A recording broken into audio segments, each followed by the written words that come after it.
Hello, everybody, and welcome in. I'm Bill Cody. And I'm Janet Ivey. We're glad you're with us. Janet, it's hard to miss all the construction that's going on around us, even near my little hometown of Cross Plains. Well, some people feel it's a sure sign of progress, but others feel that, like everything else, too much of a good thing can cause problems. In this case, we're talking about another population that shares the world with us, wildlife.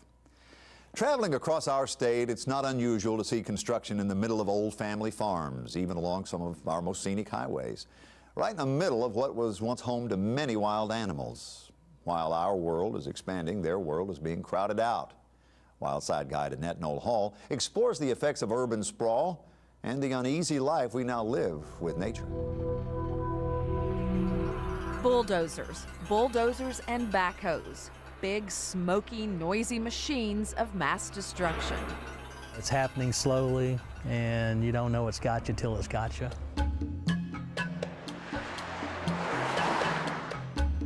Bulldozers moving in on 122,000 acres of our land every year, stripping it for the primary purpose of building more homes, stripping it to construct more businesses, stripping it away from wildlife.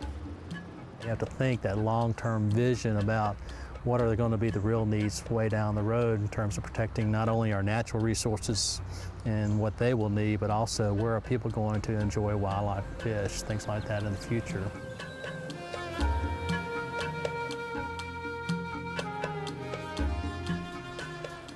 When farms are wiped out and wooded hills decimated, it leaves little regard for wildlife and necessary vegetation. We are already seeing fish killed as a direct result of our economic growth, deer darting into city streets, and displaced coyotes searching for food. I had the experience here of having coyotes come in close to my home and be seen. And I was just curious. I was curious if there was if what I was seeing was typical, because they didn't react as I thought they would when they saw me. I came home with my neighbor at about 5 o'clock, and we counted 22 deer. And so we stopped the car because we weren't going to go amongst those. But we are among them, pushing farther and farther out from our cities, looking for the last frontier and willing to tear it down when we find it. There's some kind of balance.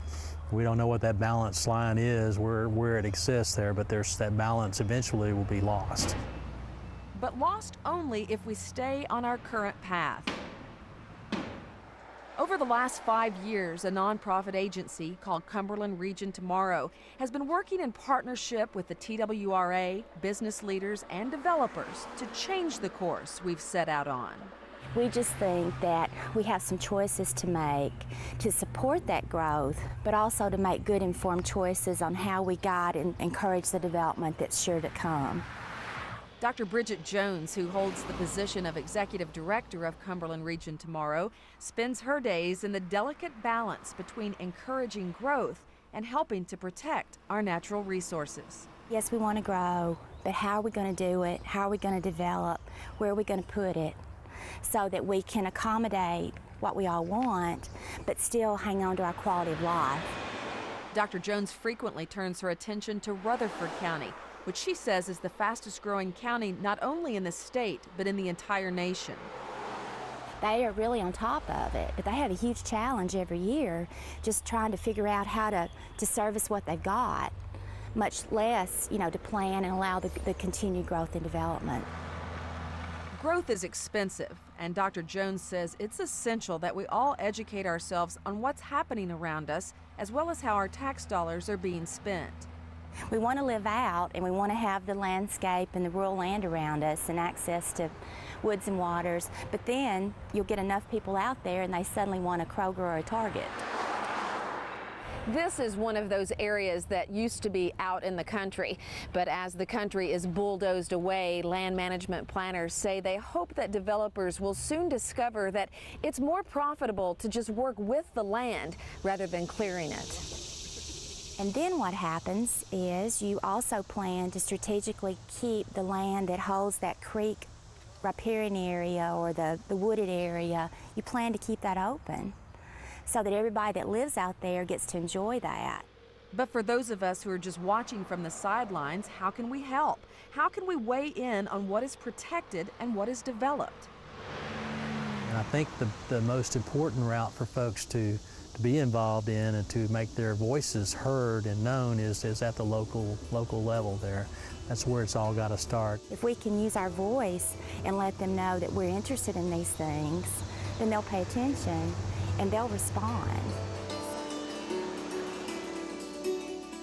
And then the 1,200 species of fish and wildlife that we are so blessed to have in this state may possibly be able to dodge the next bulldozer. I'm Annette Noel Hall on Tennessee's Wild Side. Dr. Jones says the developers who work with the land instead of against it are already seeing higher profit margins. Cumberland Region Tomorrow has created a growth plan which shows 500,000 more people moving into a 10-county area of Middle Tennessee in the next 15 years. Which is all the more reason for us to be aware of the impact our lives have on the world around us.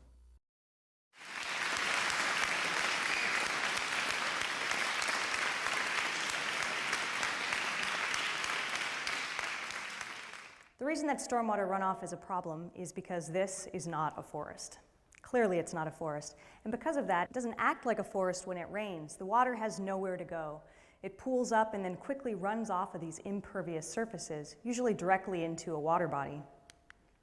Ends up looking like this. You see the sediments, you see the fine particles, but what you don't see are all the chemicals that are also in that runoff. So as an aquatic ecotoxicologist, that's what I'm concerned about, are the chemicals. Sometimes you have pesticides, sometimes you have pharmaceutical products, but you always have heavy metals and a group of chemicals that are called polycyclic aromatic hydrocarbons, PAHs. And these largely originate from fossil fuels.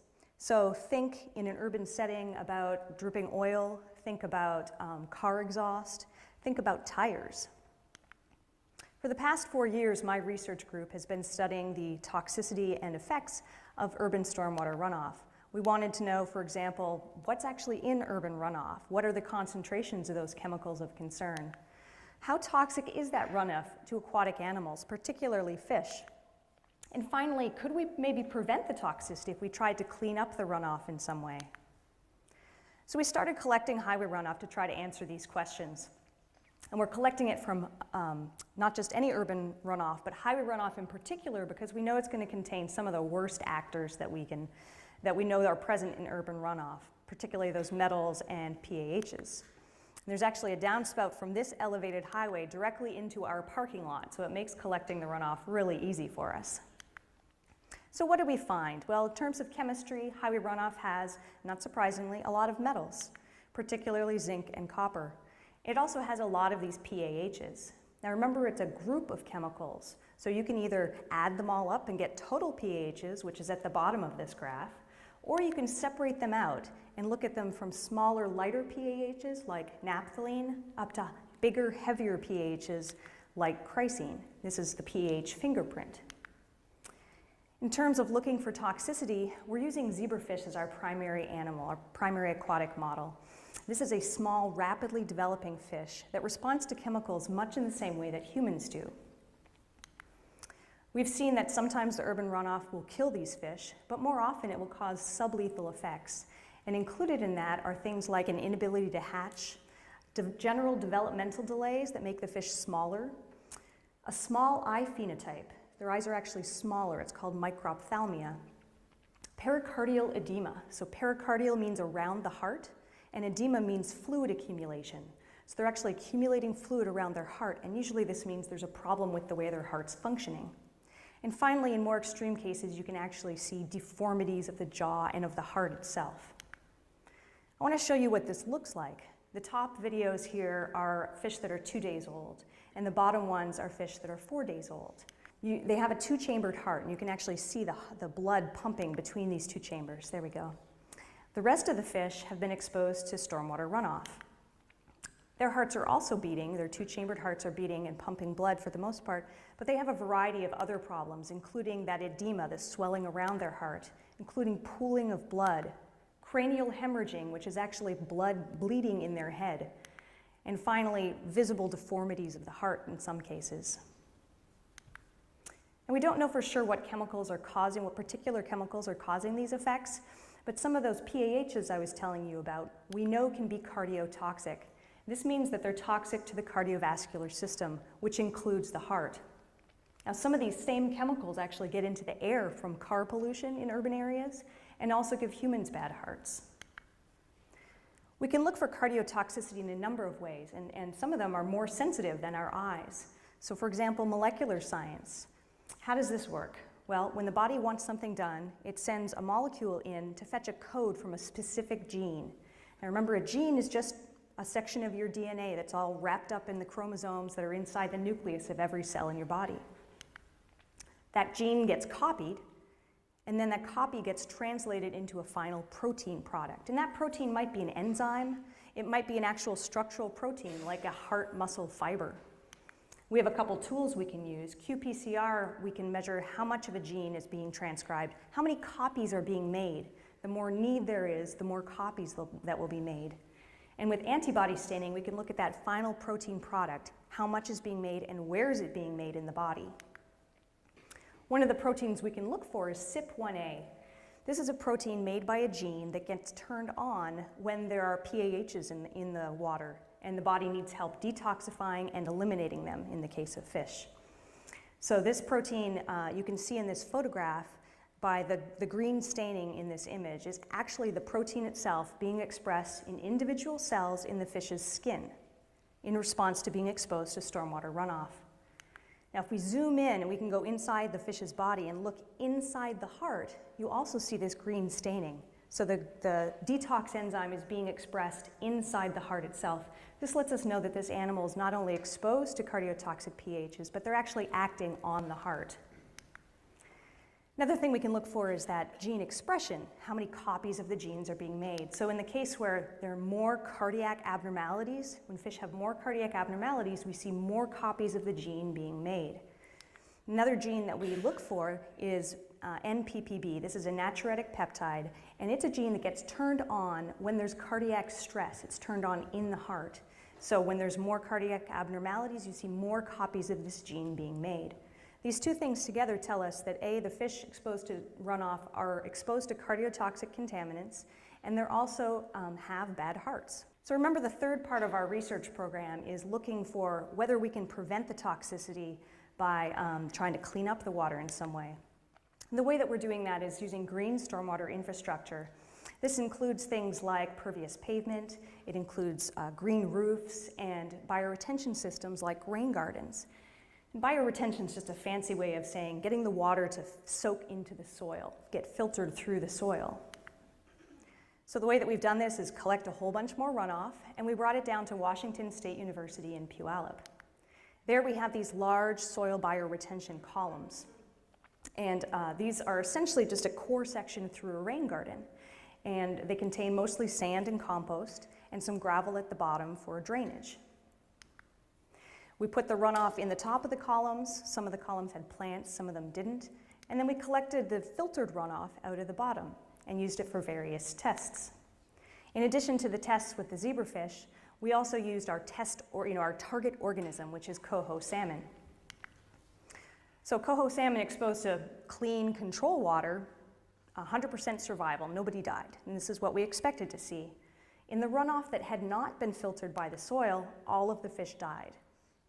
So what was going to happen in the runoff that was filtered through that soil system? Well, good news, they all survived, just like in the clean water.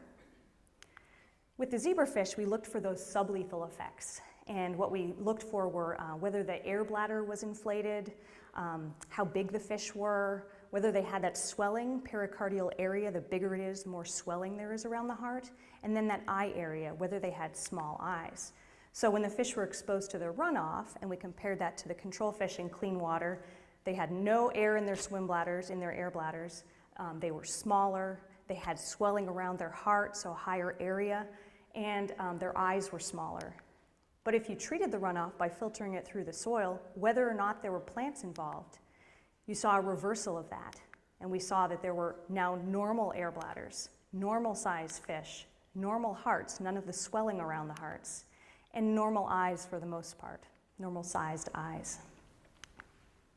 What about the molecular tools? We saw that passing the runoff through the soil prevented mortality, and it prevented sublethal toxicity that we could see with our eyes. What about our molecular tools?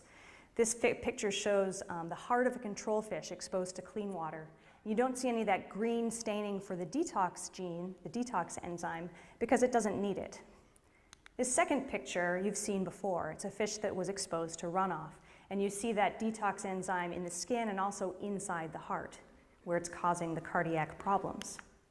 The water that was filtered through the soil, these are the images we see. You can see a tiny bit of green in some parts of the body, indicating there's still a little bit of the detox enzyme present, but none of it inside the heart anymore, and that's the important part. So when we integrate all of these effects, we look at different animals, different endpoints, lethal and sublethal. We see that by treating the runoff, by passing it through a soil filter, we've eliminated almost all signs of toxicity. So in general then, across these different studies, we see urban stormwater runoff is definitely a threat to aquatic ecosystems. It's able to cause multiple symptoms of toxicity, including mortality in juvenile coho, and also including cardiotoxicity in developing fish. And finally, by filtering the runoff through something as simple as a soil system, we're able to prevent nearly all signs of the toxicity. So the idea is that even though this is not a forest, if we can use green stormwater infrastructure, low impact development, and things like source control to prevent contaminants getting in the runoff in the first place, hopefully we can help this act more like a forest. Thank you.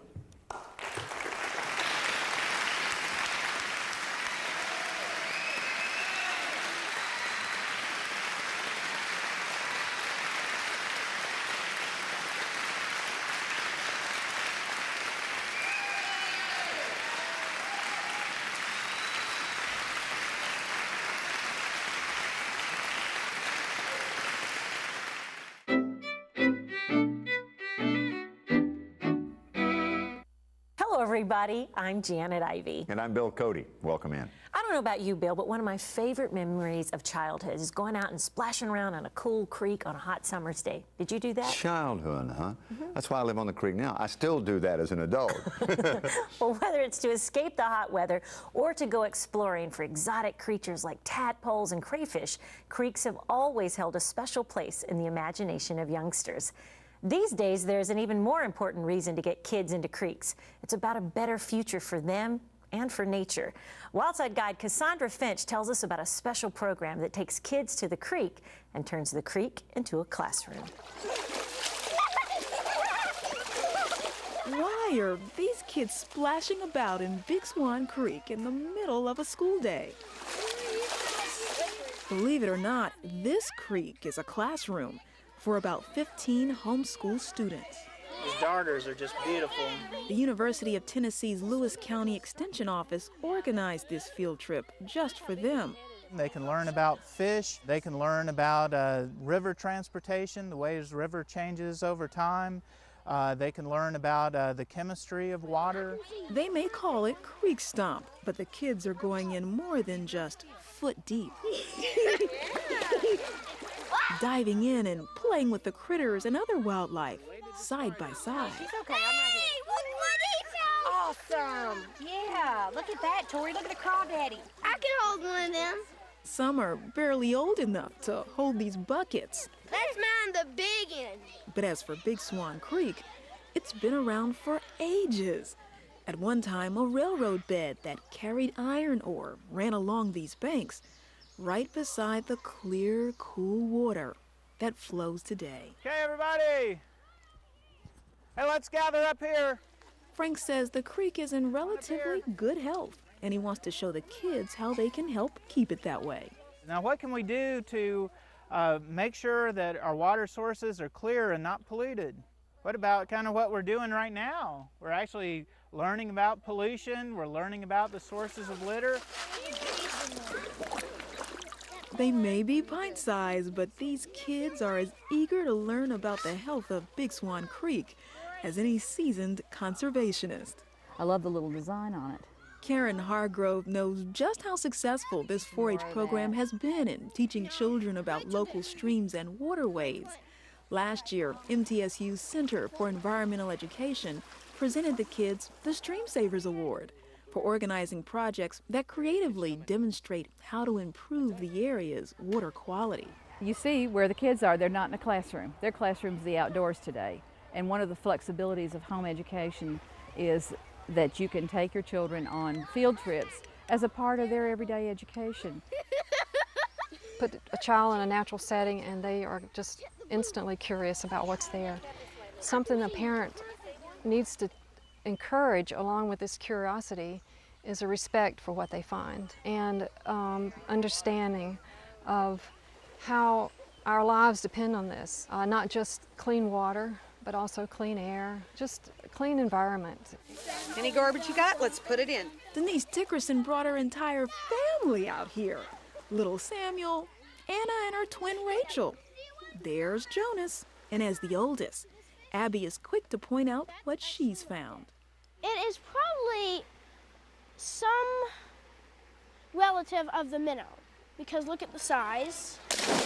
After just a few minutes in the water, she's become a bit of an authority on Big Swan Creek's tiny residents. So how did you end up finding all this stuff about fish? I mean, how do you know all this stuff? Actually, I do read a lot of books, but I don't read a lot about fish. It's just, I guess it's experience. When you get into the water, you seem to know it. The beauty of homeschooling is that you find things out here that you wouldn't normally find in books. This outdoor classroom not only stimulates their sense of adventure, it also sparks a lot of questions. I wonder what kinds it is. When we get back, we will hit the books or hit the internet so that they can learn more about these animals. I think it gives them a better understanding of how pollution can affect things. I think a lot of times people don't really see the connectiveness between pollution and what happens in, say, a wild area like a creek, unless they get down and actually see the impact. As the kids prepare to head home, they'll take the lessons of Big Swan Creek with them and use it to help keep Tennessee's other beloved streams and rivers clean.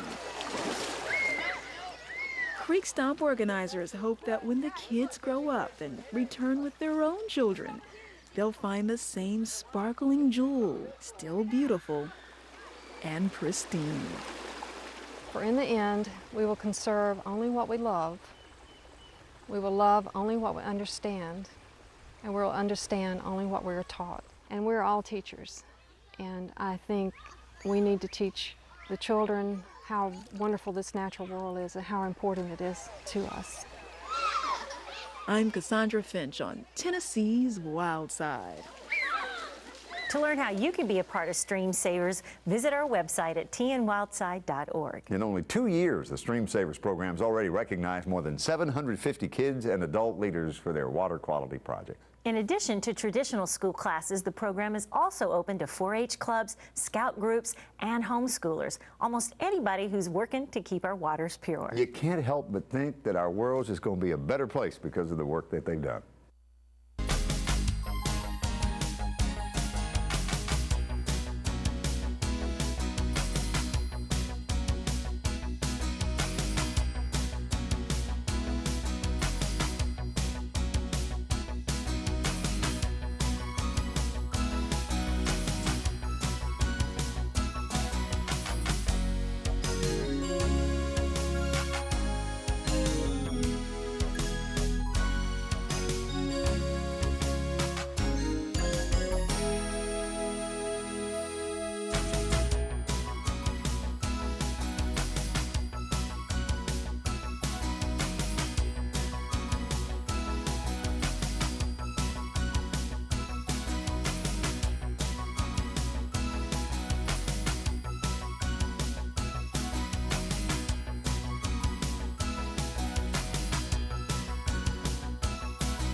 some fun magic for us today. We love them here at the library.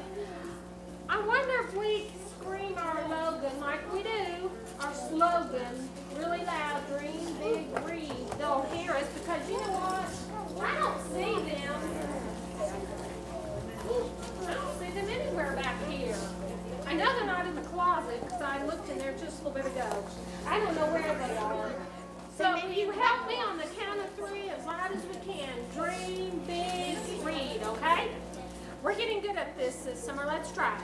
1, 2, 3.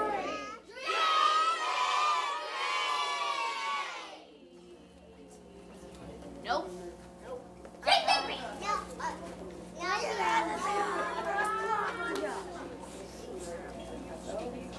Well, they're still not back there. Louder, Miss Lorna. What? Louder?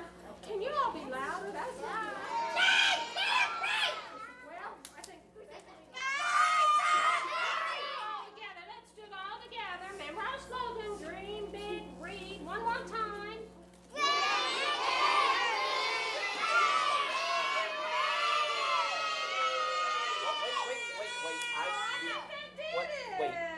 You think this will happen here? I think it's going to happen. Wait. Where do you think we should start out at? Let's go to that end of the room over This there. side? It might happen Okay. over here. Excuse me, guys. Excuse me. Pardon me? Thank you. Wait. Excuse me. Right here? You think this is it? I think so. Right there? Right there where the wind's blowing out, right through the air. No. You don't think so? No. What if we went over there? You think we go over there? Maybe we go over there. Excuse me. Pardon me. Pardon me.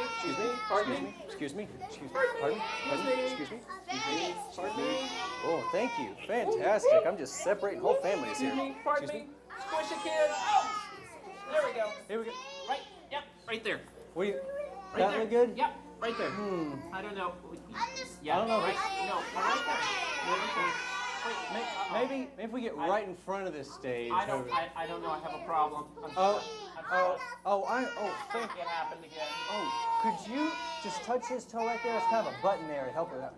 Come on. You know you want to. Hello. There's. Thank you. Thank you so Oh, much. my He goodness. gets stuck sometimes. Oh. He's old. Let's try right up front there. They're suggesting fantastic. we go up front there. So let me go see. That's a fantastic idea. Excuse me. Right up here. Excuse me. Yeah. Right there. Right there. I think if we count to 10, Is there it one? might happen. Right, look right there. 1, 2, 3.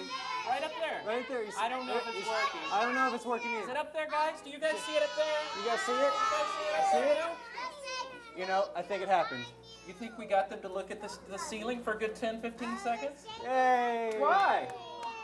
Why did we get them to do that? Because we can. That's right. Ladies and gentlemen, boys and girls, we are the Brothers Hocus. How you guys doing this morning? Yeah? Oh, wait, I forgot. I have to do this officially. Ladies! And gentlemen! Boop. Oh, thank you. Sometimes I have to be reset. Sorry about that. But anyway, are you guys ready to have some fun? Yeah? All right, guys. His name is? I'm Mr. Jason Mack, and this is? Kevin Miller. That's right. And we'd like to thank you for having us back here at the LaVergne Library. And we'd like to thank Miss... That's right, LaVergne. LaVergne. That's right. And we'd like to thank Miss Luna for having us here for Dream Big Sneeze. Dream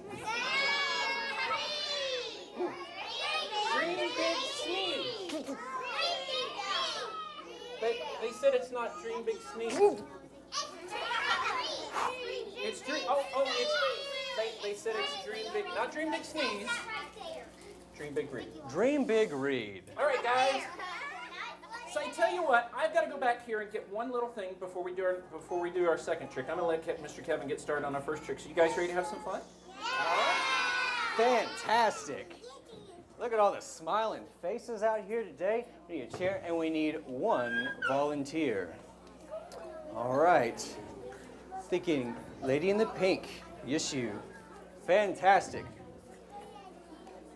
Now, there's a prerequisite to this trick. Do you like marshmallows? Maybe.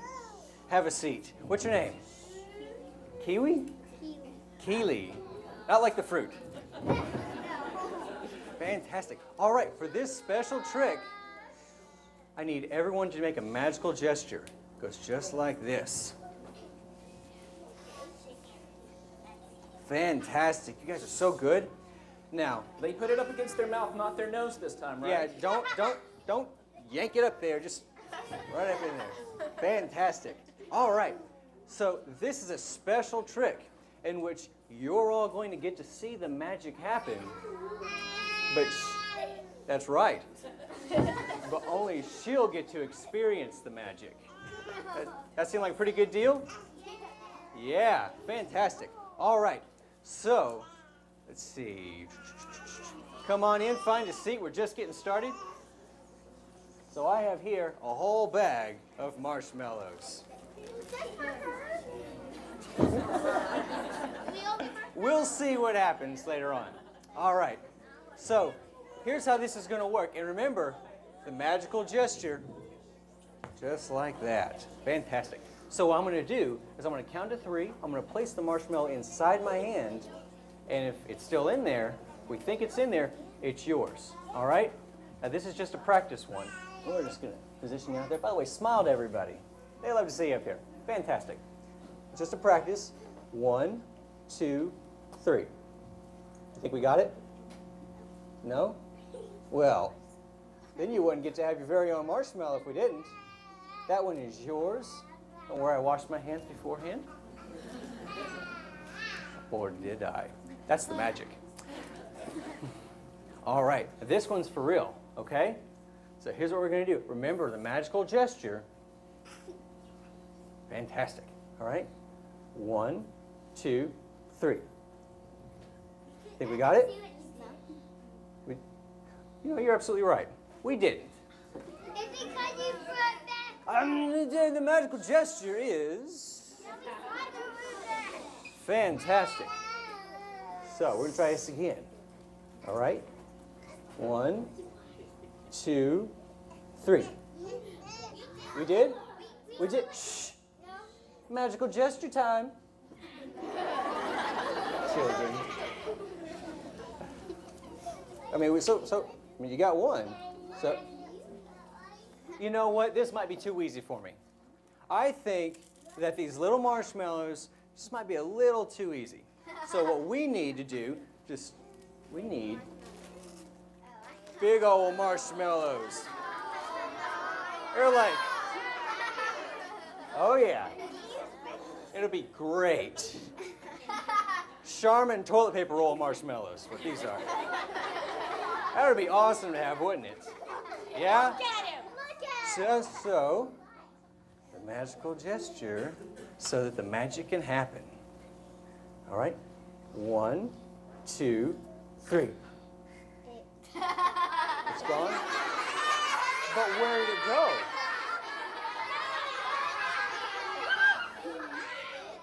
But do you know where it went? No, not a clue.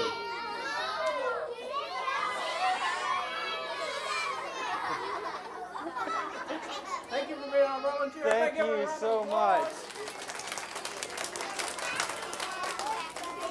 Oh my goodness.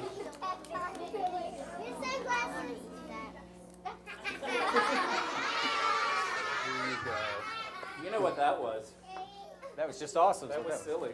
That was silly. All right, hey guys, we're going to move on to the next. What we got here next today is something that's the first time we brought here to the LaVergne Library. It's kind of silly. It's kind of fun. We have the Adventures of Super Frog. Now, how many of you wants to join us in the Adventures of Super Frog today? Raise your hands really super duper high. All right, what I need everybody to do is I'm going to bring out Super Frog. We got to bring him out, and what we're going to do is we're going to yell out really big and loud. Come on out, Super Frog, on the count of 3. 1, 2, 3. Oh my goodness, what a great welcome. All right, so what we got to do is we're going to join Super Frog in his superhero adventures today. And we've got to find 2 people to join me on stage. Now wait, first of all, I have to ask Super Frog, hang on just a moment. All right, wait. No, what?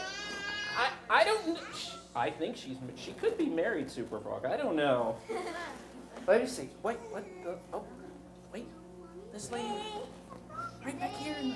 What? Yep, this lady right here in the pink shirt?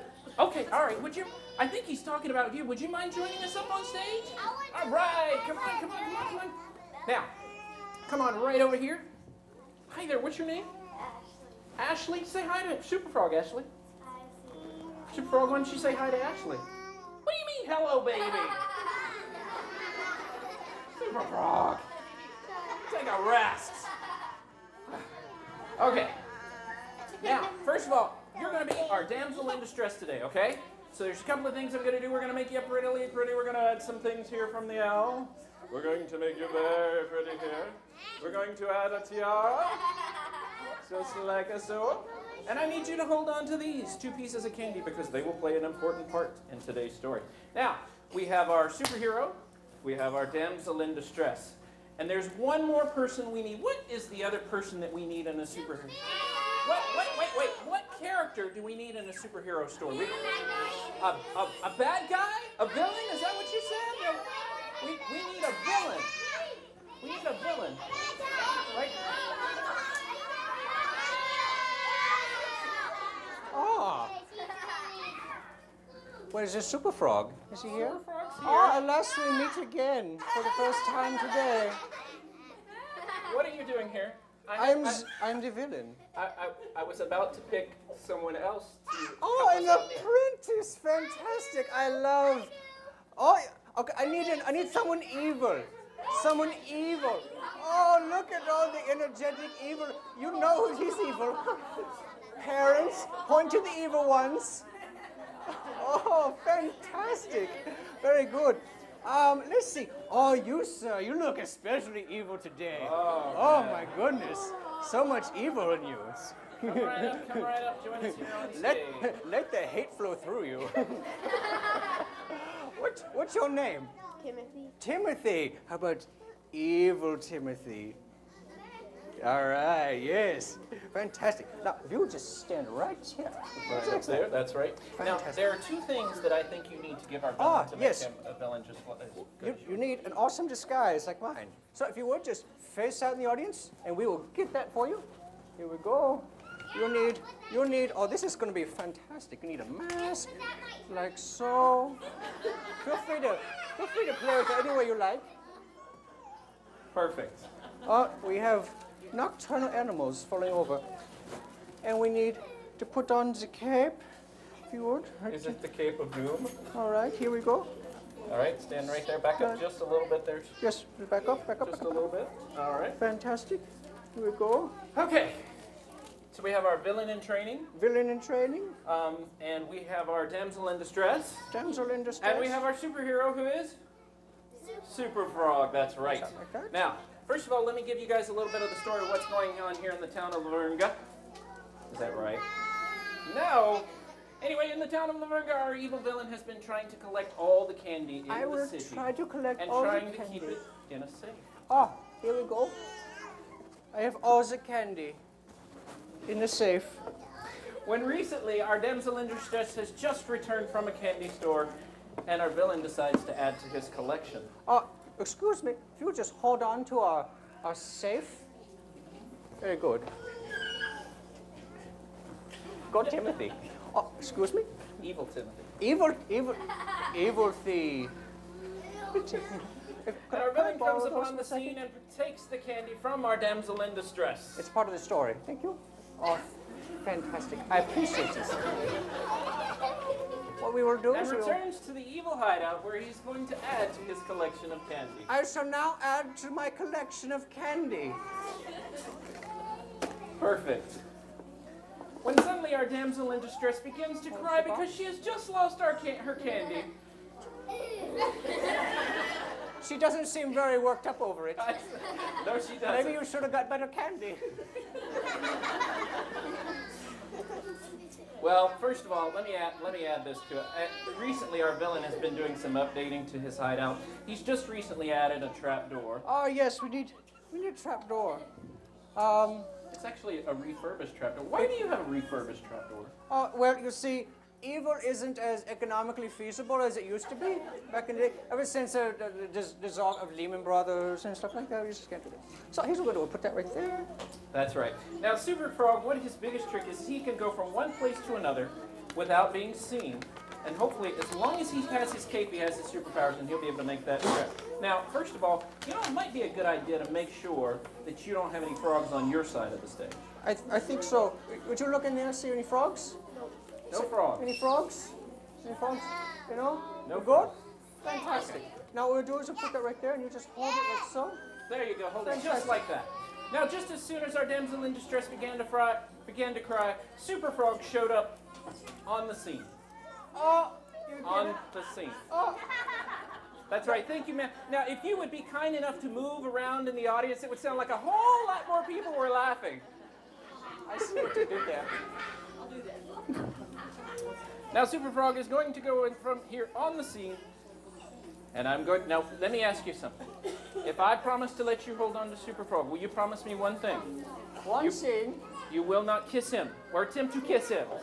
Okay, all right, what I want you to do is hold him right there to your chest. Hold both sides, grab both sides of the envelope, put him right there to your chest. And what we're going to do is we're going to count to 3 and see if we can get Super Frog to jump from one side of the stage to the other, okay? All right, so you hold it real tight. Don't let him out. You hold yours real tight. Don't let him in, but we're going to see if we can do it, okay? On the count of 3. Oh, he'll be fine. He won't let nobody in. Look at him. He's tough. 1, the best evil person ever. 2, 3. Did you feel anything happen? Nothing? Hang on just a second. Hey, Frog, doing a show here. Yeah. Come on. No, you don't have time for a barbecue. Let's try this again. You hold on to him real tight. Hold on to the edges right there. All right, we'll try it again. We're going to make one more. We're going to try one more attempt to make the jump. Here we go. 1, 2, 3. Anything? No. Anything? Nothing? I'm beginning to suspect Super Frog is not so super after all. Hey, you're showing me up, Frog. We got a show to do. All right, we're going to give you one more chance. Okay. We're going to give him one more chance, okay? Maybe Evil will win this time. Evil never wins. Evil will win this time. No. Here we go. On the count of 3. 1, 2, 3. No. No? No? All right, Froggy. Froggy Pants. What do you... Now let me tell... Oh my goodness. You told me nothing happened. He was like cardboard a second ago. Super Frog has left the scene. Now wait. Do you think he made it into the trap door? No, look at this guy. He's so full of not letting frogs in trap doors. He just can't have it. Let's see. We are excited about frogs today, apparently. Yes. What? Oh my goodness! What is it? It's his cave! He's naked! What? Oh wait. Oh man. Now this is not good because Super Frog cannot complete his task if he doesn't have his cape. So what I've got to do. That's okay. We don't need him. Yeah. I think what we're going to do is we're going to try to send it back to him, okay? On the count of 3. Here we go. 1, 2, 3. And just like that, it's gone. Now, you know, I bet if we're in good luck, he probably found the way to your safe, and he probably got all of your candy back.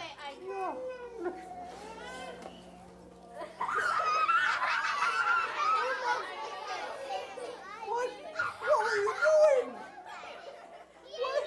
What were you doing? You let him get all the candy. Thank you. We appreciate it. Now, you know, Super Frog might still be in your lair. You know, he might. We should go look for Super Frog. Come. Refurbished my rear end. Well, Are you seeing the frog? What? You see the frog?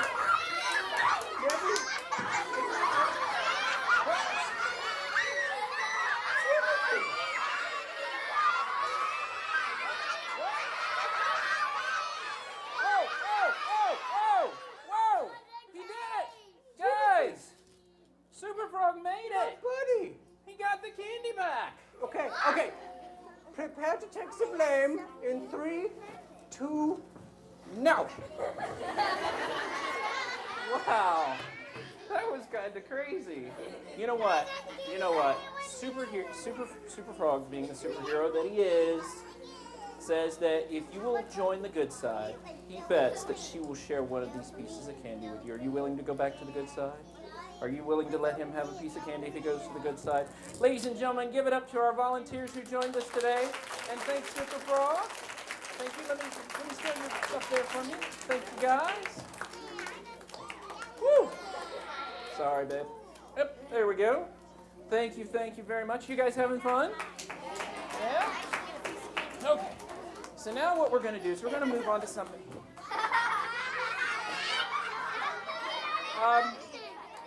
Excuse me. Yeah. Sure. Why do you have a menu?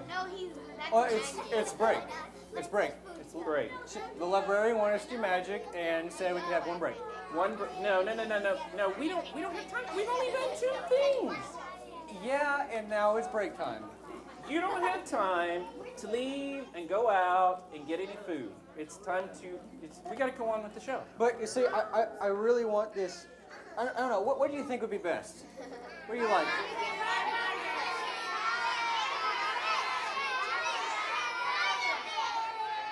I love the audience participation. It's very loud. That's a lot of it. Chicken wrap. I like the hamburger myself. Well, but even if you do like the hamburger, look, we don't have time. We've got to go on with the show. Okay. So, well, what if I ordered in?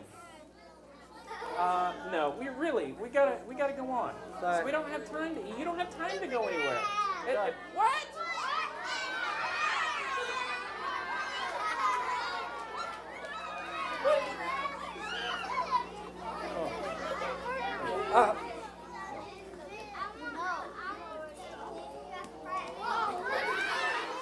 Fries too?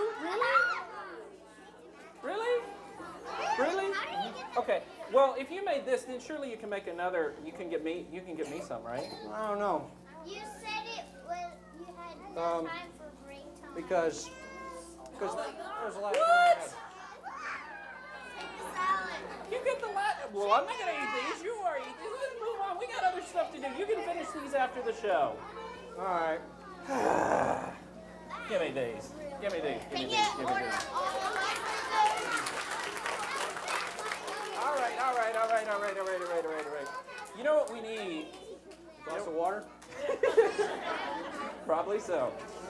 We need 2 volunteers. Okay?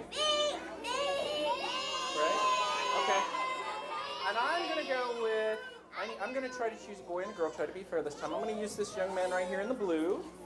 And I'm gonna let you pick somebody. Oh.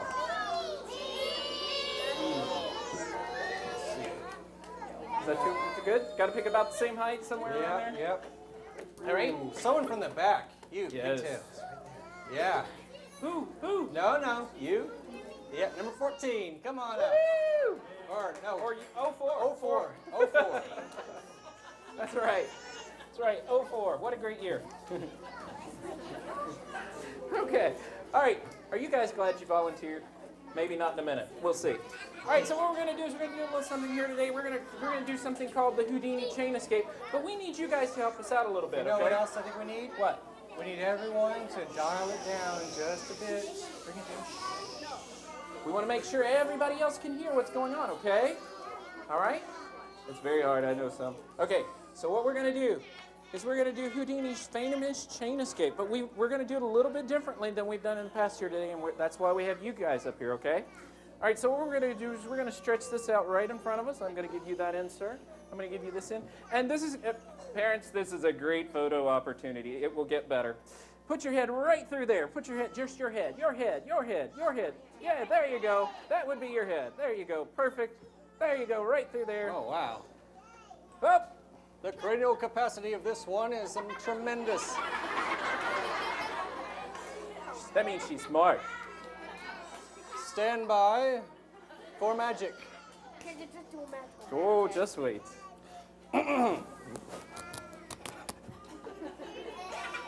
strong magic man. Yeah, really. What is this stuff? This is the stuff great shows are made of.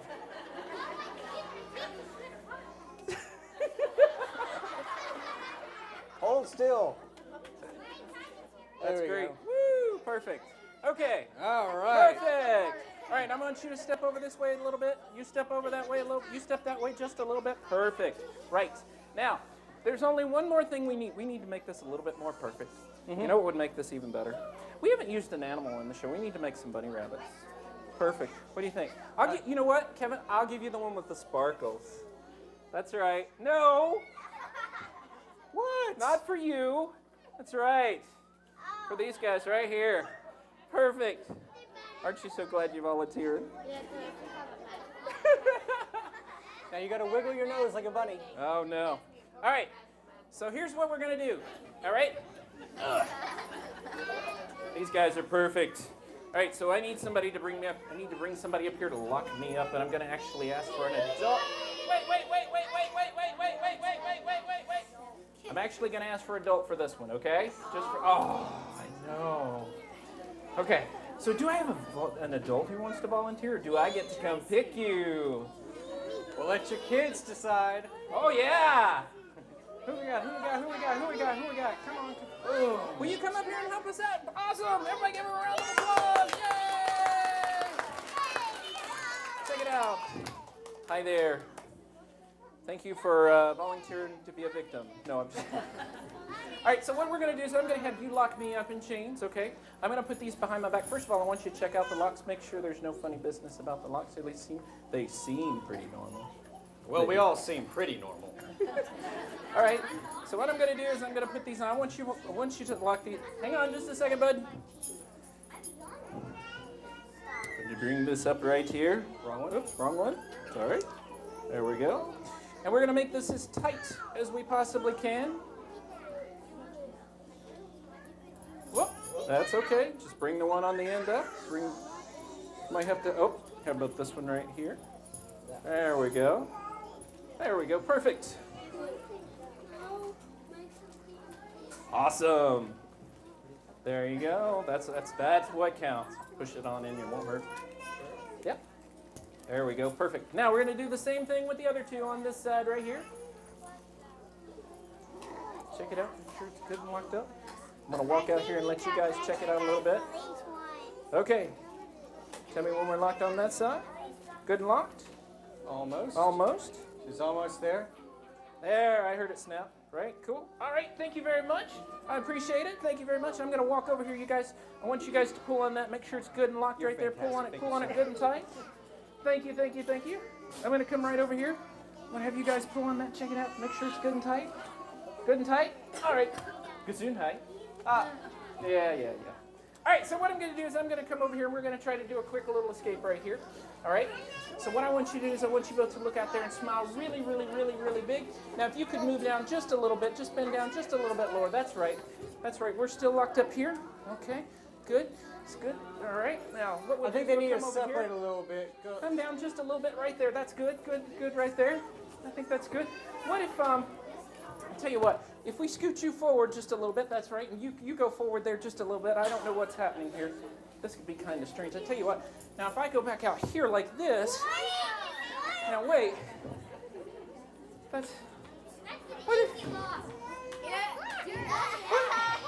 now wait, hang on. I tell you what, we're going to make this a little bit more interesting here, okay? What I'm going to do is I'm going to borrow your hand right here. I'm going to have you grab a hold of this lock right here. Hold that right there. And I'm going to borrow your hand right here. I'm going to have you grab a hold, put your hand right there, and hold on to that lock right there. Now, stay right there for me. We are going to take the bunny ears off here real quick.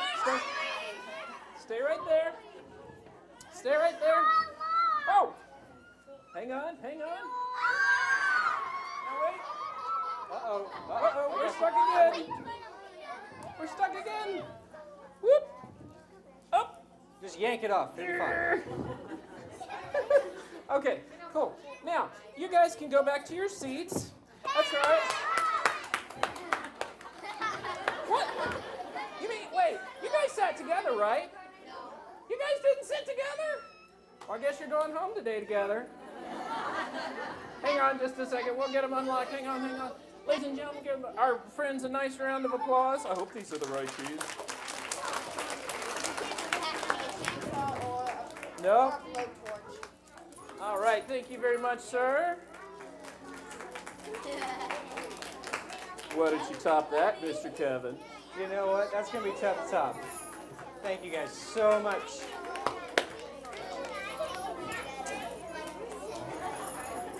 All right, we need everybody's attention one more time so we can...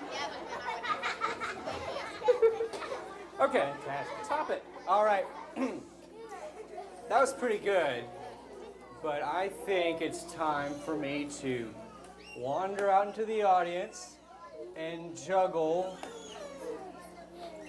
3 flaming chainsaws. Nope. Yes. Nope. Not gonna happen. Yeah. You know Miss Lorna loves, Lorna loves fire. Oh yeah. Fire? No, we gotta know. All right. Okay. How about 4 screaming children? Yeah! No, can't do that. No, wow. Wow, that was a good one. I like that one. Yeah. No, Okay. no, I don't think And we... they come pre-screamed.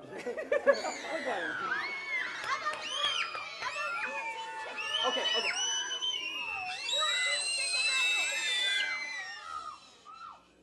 Bring it down 1 notch, thank you. Okay, how about Screaming chicken. how about 3 50-pound bowling balls? Yes. Yes.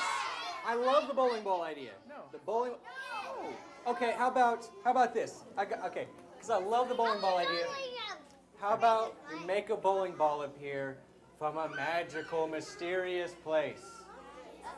A land that time forgot. Yeah, no. Yeah, okay, sure, whatever, let's go. All right, fantastic.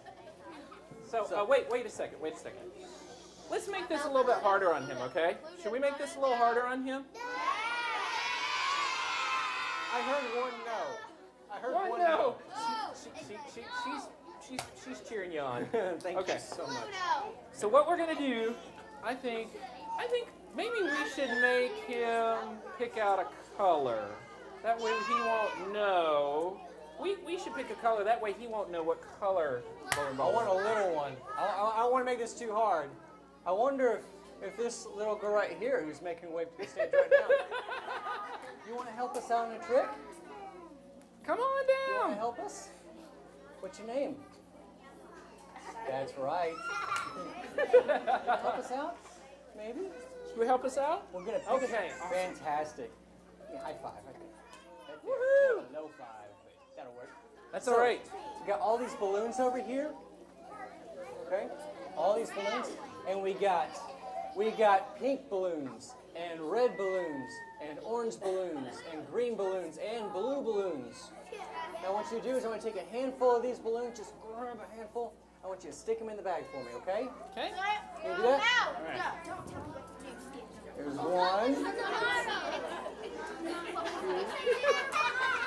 What happened? What? Yeah, you were. Oh, you know what, Jason? What? Oh.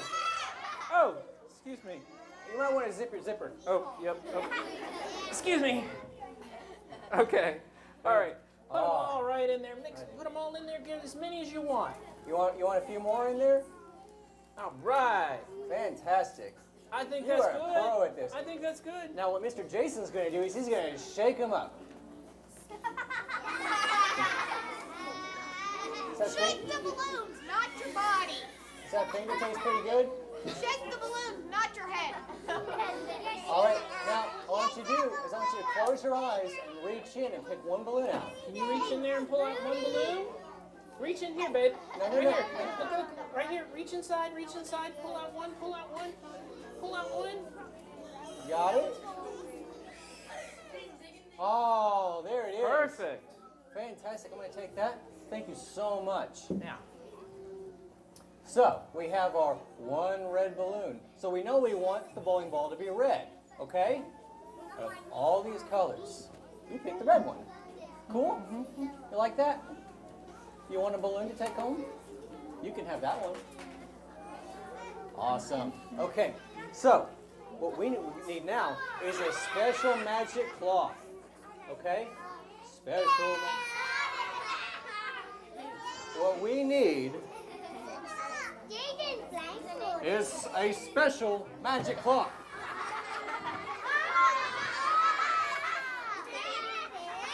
Well, good, good. So what we're going to do is we're going to put this back over here, like that. All right, so if you would stand right here and look out. You don't have to look out, just like that. And Jason is going to hold that end, and I need you to hold this end. Can you do that for me?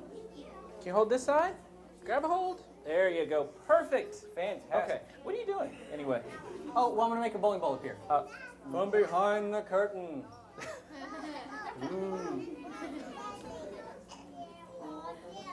Oh. Hold it up high. Real tight. Hold it Real up tight. high. You got it? There you go. Good job. Hold it tight.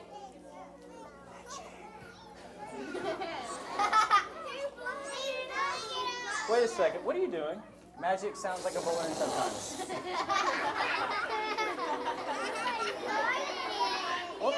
Oh, thank you. Thank you. That you can actually keep that. So put that in your hand right there. And smile real big. Here. Smile everyone in. I see how you did that land. Hold that. You got it? This is the best.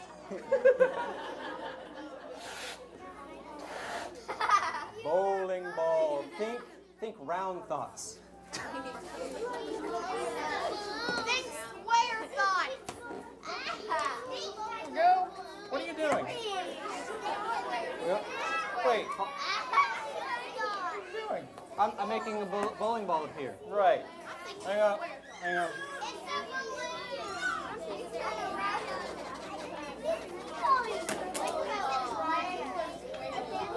What are you doing? What are you doing? It is a bowling ball.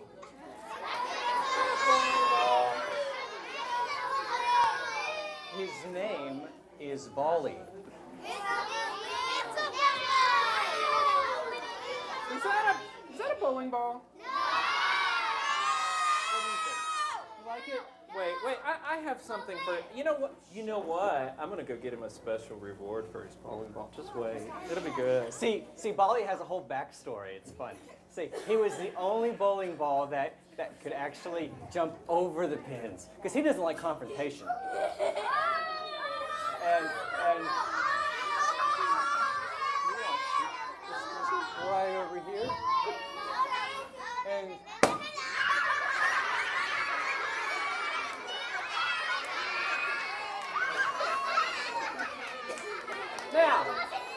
Now wait a second. Thank you. I don't know if he'll let me do that again, so you can keep that. Now wait. You promised that you were going to make a bowling ball here. I did, and then you popped it. That wasn't really a bowling ball. Was that really a bowling ball? You can actually grab a seat now if you want. You want to grab a seat? So thank you so much. I think you need to do what you promised. I think you need to do what you promised. You need to make a bowling ball appear. Okay. It's fine. I have something just in case for these sorts of incidents.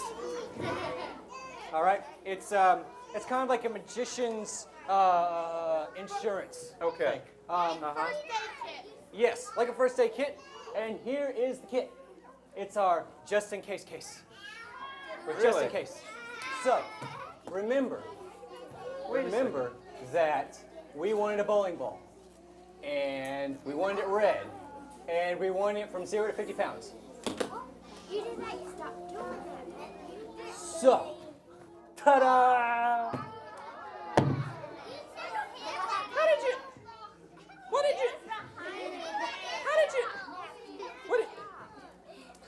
I think that was pretty good. Let's give Mr. Kevin a round of applause. All right. Woo! Fantastic. All right. Okay. Have you guys had fun? Well, we certainly did. Yes, we did. But I think it's just about time that we have to head out. What? What? You want to wade through the children? Do you need it for today? Well, wait. You know what? You know what we haven't done? What? We haven't taught them how to do a trick. Is that what this is? Is that what you got here? Well, we usually don't, but you know, I'm feeling kind of nice today. Maybe, would you guys like to see how we do a trick? How we learn how to do a trick? All right, I'm gonna trust you guys. If you, Miss Lorna, if you would hand it to a child and you let them pass it forward. Pass it forward, pass it forward, pass it forward, pass it forward. Hopefully it'll still be alive when it gets up here. I'm just kidding. Yeah, it's still good. Okay, cool. All right, now, first things first. Before you guys get to learn, before you guys get to learn how we do a trick, you have to take the oath. Are you guys ready to take the oath? Okay, you have to raise your right hand. Some of you, your other right hand. For those of you who don't know, raise both hands and that'll work. All right, so you have to repeat after me, okay? I promise not to tell how the trick is done. Well, Mommy and Daddy will go on the road with me and Mr. Kevin and the Brothers Hocus touring show, and we'll have to go to every show again and again and again, and they will see all the things that we have to do, and I don't know if I can come up with anything else to say, and I'm just going to keep talking until I get... Forever and ever, amen, with liberty and justice for all. You know what I noticed? You know what I noticed? When I said, you know, the parents would have to go on the road with us, they were like, get your hands up. Get your hands up, kids. Get your hands Everyone up. get your hands up. All right, you guys. Are you guys ready to have a little fun and learn to see how we do a trick? Okay, right. This is going to be me and Mr. Kevin, okay? So we need everyone to... absolute silence. Okay? All right, let me see.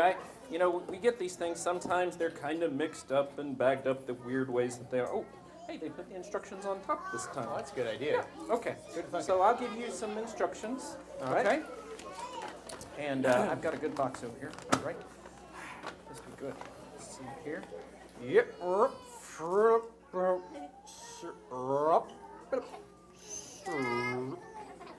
Is that alien? Wait, oh, I see. Hang on. Can I see this? Yeah, absolutely. Okay. There you go. Thanks, buddy. You're so wow. Probably Makes a difference. Yes. All right, here we go.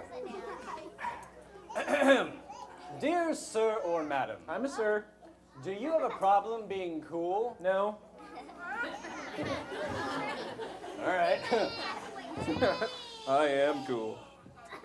Do you often long to be the center of attention? Of course. Are you interested in astounding your friends, amazing your companions, befriending your companions, and amazing your astounders? Is there a void in your life that can only be filled with the sounds of applause and the laughter of children? Or are you looking for that final latch-ditch effort to repair a relationship with a husband, wife, coworker, or offspring? Or are you broadening your horizons in a knee-jerk reaction to the economic baseball bat that is beating your company into submission? Oh my gosh, did you just read like a whole book? Yep. Then you've purchased the right product. We at Acme Magic stand by all of our products with this simple promise. If you don't get it right the first time, magic probably isn't for you. Sounds like skydiving.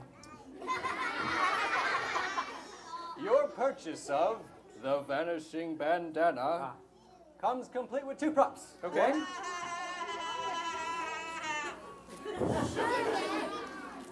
A single square of dark cloth and a yellow bandana.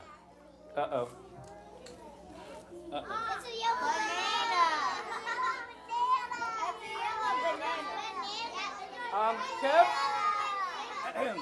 Kev, we have a problem. Let's get started. Wait. First, pick up the bandana. Which one? The yellow bandana.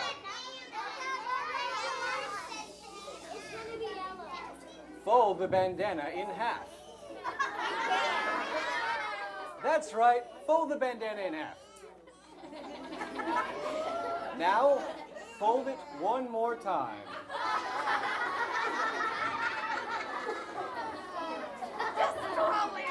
Take the folded bandana and hide it in your left hand. This is what magicians like to call taking the folded bandana and hiding it in your left hand. Remember to keep your hand held in a natural position, but be careful not to reveal the hidden bandana. Now that you've mastered hiding the bandana in your left hand, you're ready to begin. No.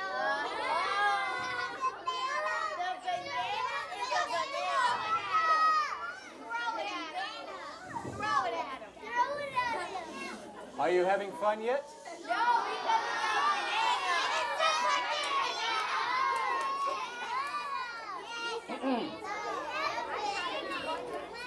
And so I continue. Open the folded bandana. Show the audience that it is indeed a regular bandana by waving it up and down. If an audience member does not believe that it is indeed a real banana, allow him or her to wipe their face on it.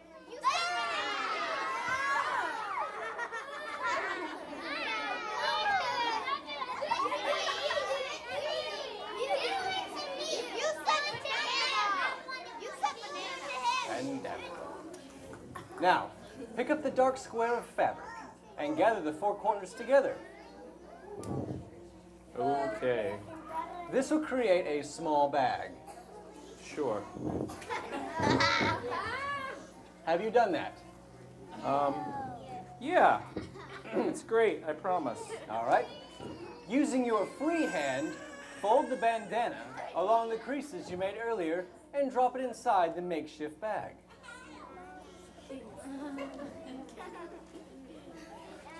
Yeah. From the outside of the bag, squeeze the bandana into a small little ball. That's right, really squeeze it.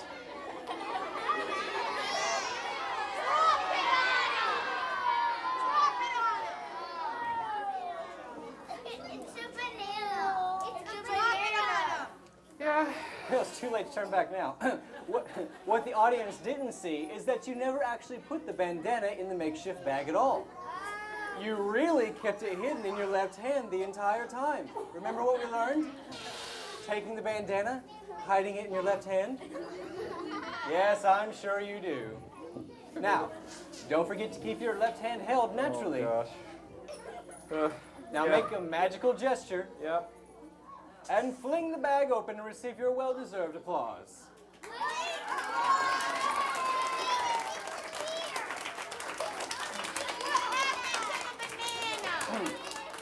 As compliments of our sister company, Church Street Fruit and Nuts, we have enclosed a complimentary banana.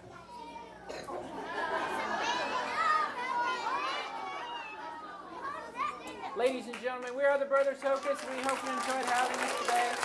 We had a good time performing for you. And you guys have a great day, okay?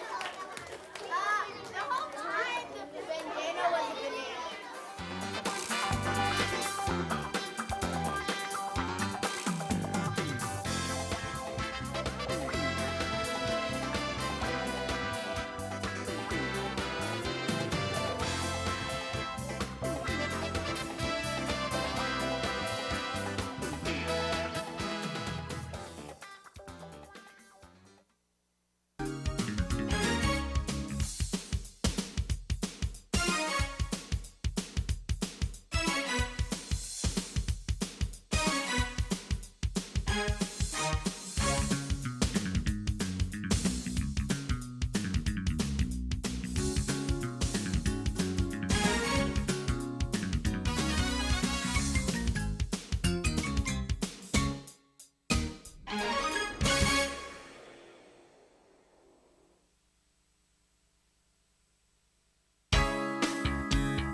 Researchers certainly go to extreme lengths to observe primates, whether prosimian, monkey, or ape.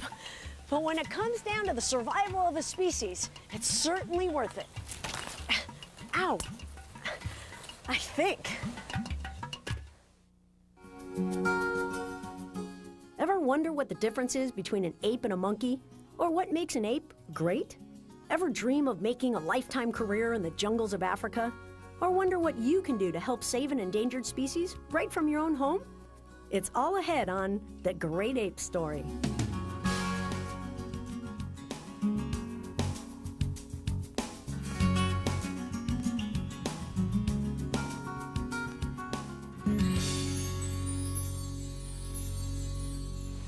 Conservation work is seldom easy, but the need for it is critical. And as you'll see, the rewards extend far beyond a single animal or habitat. Hi, I'm Julie Scardina, SeaWorld and Busch Gardens Animal Ambassador, and this is a program on primates. More specifically, this is The Great Ape Story. It's estimated that there are over 600 species of primates in the world. And before we zero in on the great apes, let's take a quick look at some of the differences, similarities, and classifications in Primates 101.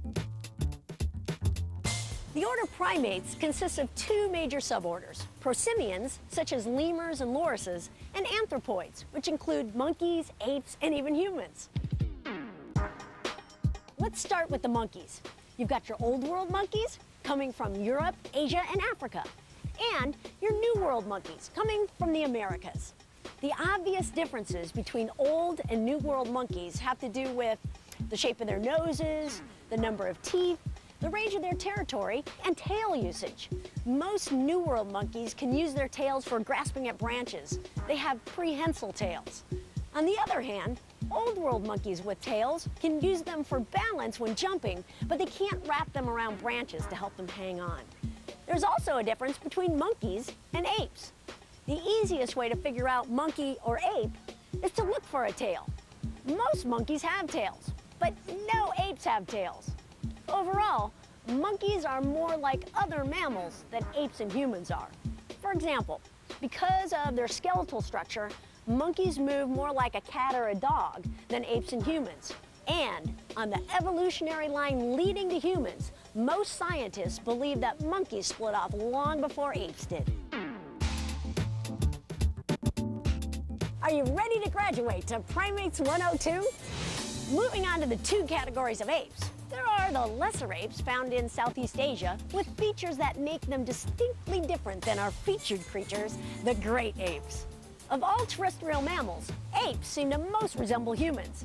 They can walk upright, they have human-like features, they're social creatures which form family groups, and they make and use tools. Maybe that's why we're so fascinated by them. We can relate. There are 4 species of great apes: chimpanzees, bonobos, orangutans, and gorillas. Each has its similarities, each its differences. One thing they do all have in common: they are all very endangered. But before we jump ahead to conservation, let's get to know a little bit more about each ape individually.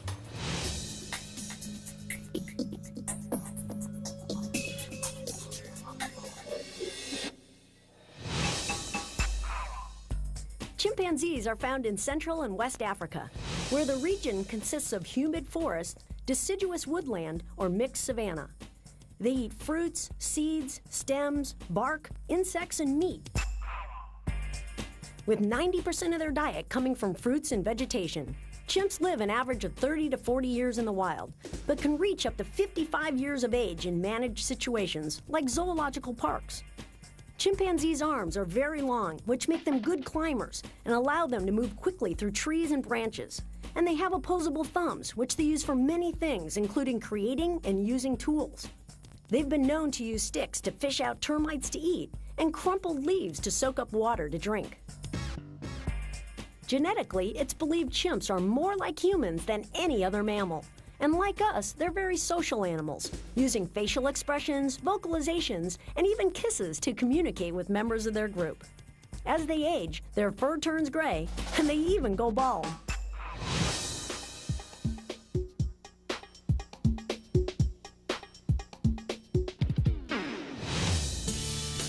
Closely related to the chimpanzee is the highly endangered bonobo. Bonobos can only be found in one country in the whole world, the rainforests of Africa's Congo, in a small range between the Zaire and the Kasai rivers. This limited territory may serve as a detriment to this species' survival, as habitat loss becomes more prevalent with encroaching activities. At first glance, bonobos look similar to chimpanzees, being about the same height at the shoulder.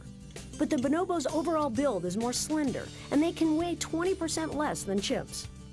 They have rounder heads with flatter muzzles, smaller ears, and hairy tufts on either side of their head. Bonobos spend more time in the trees than their chimpanzee cousins, confidently leaping among the branches, and even walking upright along them like a tightrope walker. Like chimps, bonobos have complex communication abilities and close family structures, particularly mother and offspring, including not only babies, but fully grown sons.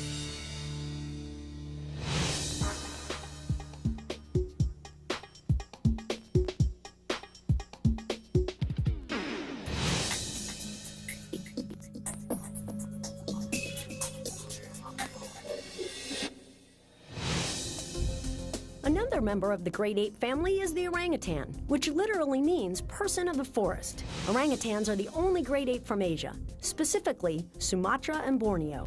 Their limited range of natural habitat has been significantly reduced in recent years due to logging and development. This, combined with hunting, has put the orangutan on the endangered species list. Orangs live up to 50 years of age, and unlike other great apes, are solitary by nature. This may be related to their need for huge quantities of fruits and plants to eat. Travel in pairs or groups would mean more competition for a limited food source. A couple unique features of the male orangutan are the enormous cheek pads around its face and the large throat sac. This sac enables them to make long calls, a sound which helps them define their territory.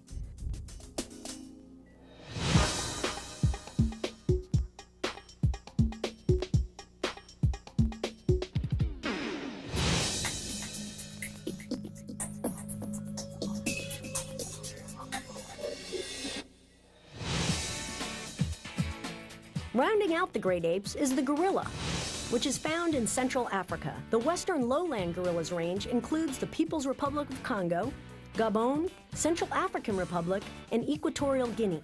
The mountain gorilla is found in Rwanda, Uganda, and the Democratic Republic of Congo, formerly known as Zaire. Like the other great ape species, they eat mostly plants, but also some invertebrates such as termites and ants. Even with a mostly vegetarian diet, males can weigh up to 400 pounds, and females can weigh over 200 pounds. As the males mature, they acquire a silvery gray color across their back and upper thighs, giving them the title of silverback. As intimidating as they may appear, silverbacks are tender caregivers, often babysitting for their offspring when the female needs to forage on her own without the interruption of her playful young.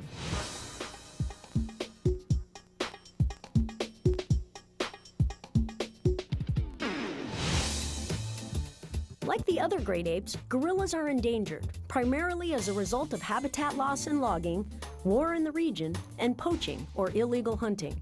But through conservation efforts, attempts are being made to preserve their habitats. One example, Busch Gardens supported the Mbeli Bai study of western lowland gorillas in the northern Congo. This resulted in groundbreaking data that will help us understand this species and their habitat needs. Gaining a better understanding of a species is an important piece of the conservation puzzle, and the information field researchers collect provides a crucial foundation. Next, you'll meet two researchers whose interest in primates took them from Tampa, Florida, to the African jungles.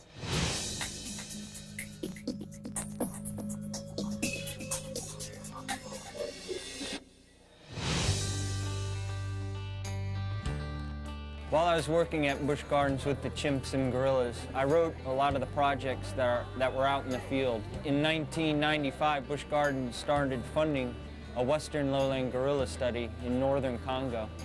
And at that point, I contacted them, and through the affiliation with Busch Gardens, I was able to go out to Mbeli Bai, the Gorilla Study Center, and work as a volunteer.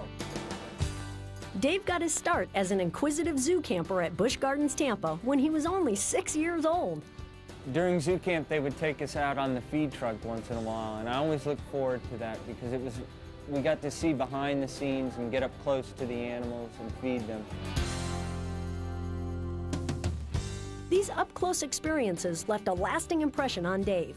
His 4 years as a zoo camper laid the groundwork for what would later become his life's work. After college, he accepted a conservation position at Busch Gardens Tampa, which then led him to Africa. After spending time on the gorilla study at Mbeli Bai, Dave transferred his focus to chimpanzees. We're monitoring a community of chimpanzees that are found in an area called the Gualogo Triangle. And over a period of time, we hope to learn about the size of the community, just how many chimps are in that area, and how far these chimpanzees range, what sizes their groups are, what kind of foods they're eating, and what type of forest they need to survive. And we hope to use this information to better prepare other areas where chimpanzees will be affected by humans that are moving in. Most chimpanzees have learned to fear humans. There are still forests where the animals don't know human beings, and they're still intact, and we can help protect those forests.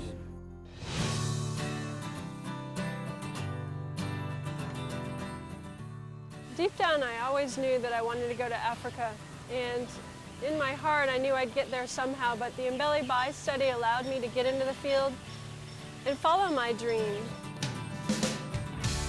In the late 1990s, Busch Gardens conservation specialist Tina Goody traded in the creature comforts of home for the extreme creatures of the Ndoki National Park in the African Congo. The Lowland Gorilla Research Project at Mbeli Bai provides valuable information in understanding the behaviors and habitat needs of this animal. And for Tina, the project required intense, hands-on data collection in a very unique location. This observation study, which is the longest running study of its kind, has actually been able to look into the world of the western lowland gorilla, which has been virtually unable to be seen due to the dense forest area. At first glance, you look at a gorilla, they all look the same from a distance. But using telescopes, video cameras, and still photography, we were able to look at nostrils, nose prints, coloration differences in size and behavior to identify all these gorillas. After about a year at Mbeli Bai, Tina returned to her job at Busch Gardens Tampa, but she came back with a greater understanding of gorillas and new information that was shared and applied on site. Anheuser-Busch has supported the Mbeli Bai project for several years, and one of the most important supports of that is to actually bring this information back into the park, into Busch Gardens, into education, to teach people about this wonderful place and these amazing animals and how to conserve it for the future. If you've ever thought about field research as a part of your career path, take some tips from an expert. Follow your dream. Take the steps to make that dream come true. Field researchers are always looking for a way to get people that are dedicated and inspired involved and in the field. We can do this together. We can make a difference. Close your eyes and imagine a place where endangered primates can roam safely, where they can forage for food from real plants and trees, swing from branches, and keep cool in the midst of a waterfall. Now open your eyes and take a look at one such place, Mayombe Reserve, the Great Ape Domain at Busch Gardens in Tampa, Florida.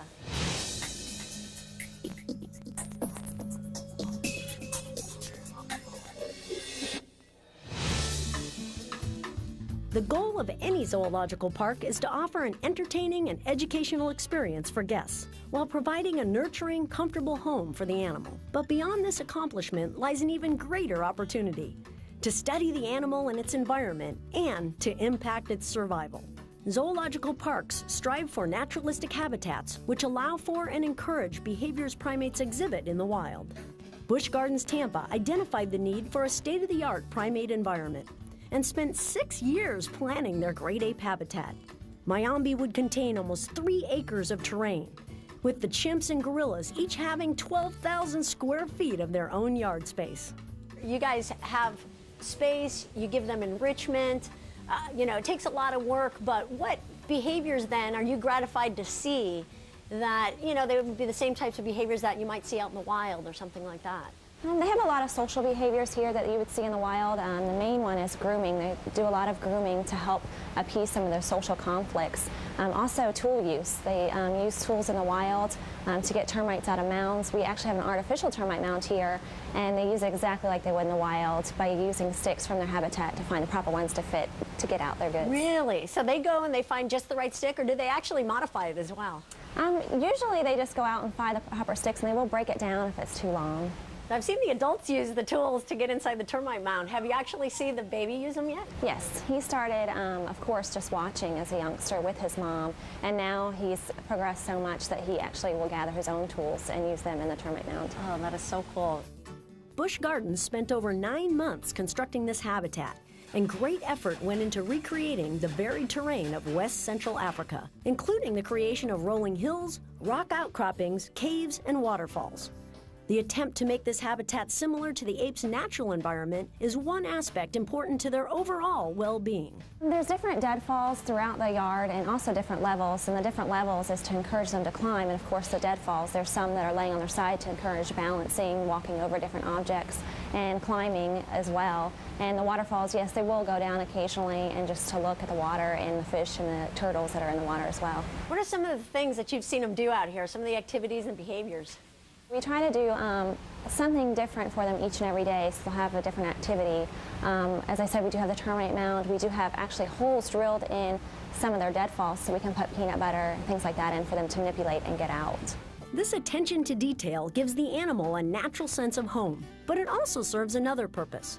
With the largest glass viewing area in the U.S., Mayambi gives guests an up-close and personal look at how gorillas and chimpanzees live on a daily basis. Is it necessary to consider all these details in the making of an exhibit? The answer is yes, if it helps in the preservation of a species. As part of their conservation efforts, Busch Gardens participates in the internationally recognized Species Survival Plan, or SSP. Many animals have been helped by this cooperative management program designed to maintain genetic diversity of an endangered species. In simple terms, the SSP helps keep the gene pool healthy. So I know this year we had 2 new male gorillas transferred from the Denver Zoo. Was that part of a species survival plan? Correct. We did have a male gorilla and his son come in, Kundu, who's 27, and his son, who is 7 years old. It's very important to relocate animals according to the species survival plan in hopes that they'll have offspring and to produce a more widespread gene pool. And were they able to be introduced to the rest of the group right away? We had to go through a slow introduction just so they could visually see each other, and then we had them so they could touch each other, and then we got to the step where we could actually put them in together. So I would imagine that in the future we get some breeding? Yes, we're hoping that our male Kundu will breed with one of our females. A healthy habitat is crucial to the well-being of an animal, and Mayambi has been a proving ground for the success of a well-planned environment for great apes. But it also provides a setting to help educate the general public about chimpanzees and gorillas, as well as playing a critical role in helping to conserve the species. Ultimately, what we can learn about these animals will only aid in the fight to save them. Mayambi is great because the guests can come in and get an up-close view of the animals and gain respect for the animals, and then you can teach them how important it is to get a conservation message out to them so they can get educated and know what they have to do to help save the species.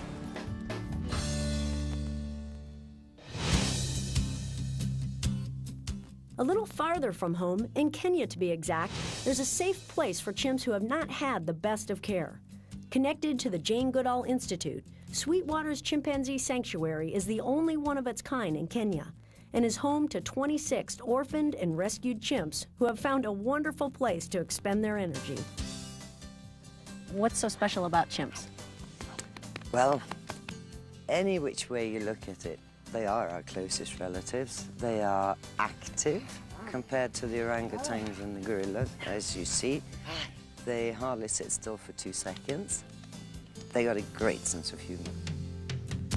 But these chimps weren't laughing much before they came to Sweetwater's. Abused or abandoned, many of them were orphaned when their parents were killed by illegal hunting or from habitat loss from logging of the rainforest and even from the illegal pet trade. What's going to stop this in the end?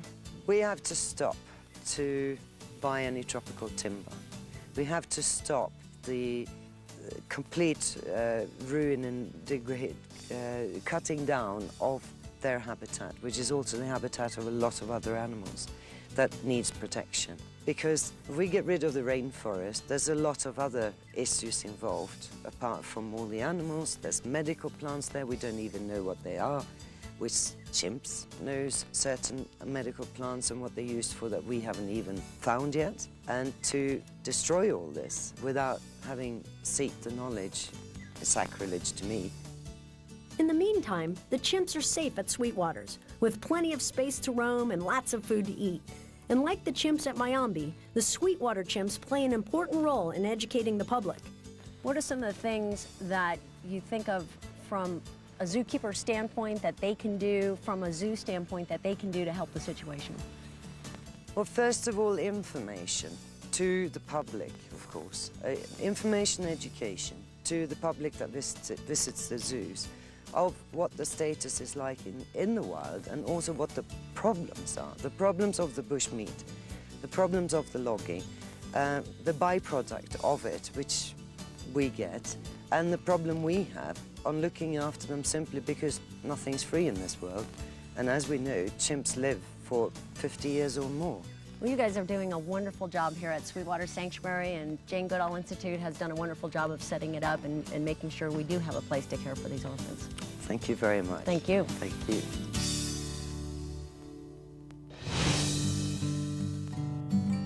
March 12, 2003 marked a special day in the history of Busch Gardens, Tampa. For the first time ever, a baby orangutan was born at this zoological park. Safe and healthy, adding another member to the family of orangutans at Busch Gardens.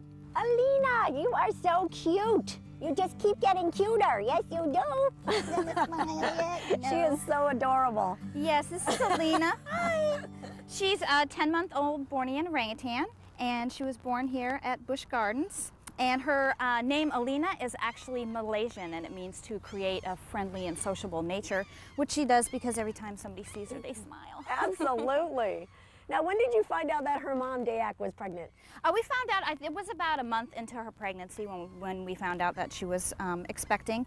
And one of the things that we started right away with Dayak is a maternal training program for her, because we realized that she had been hand-raised at the zoo where she was born.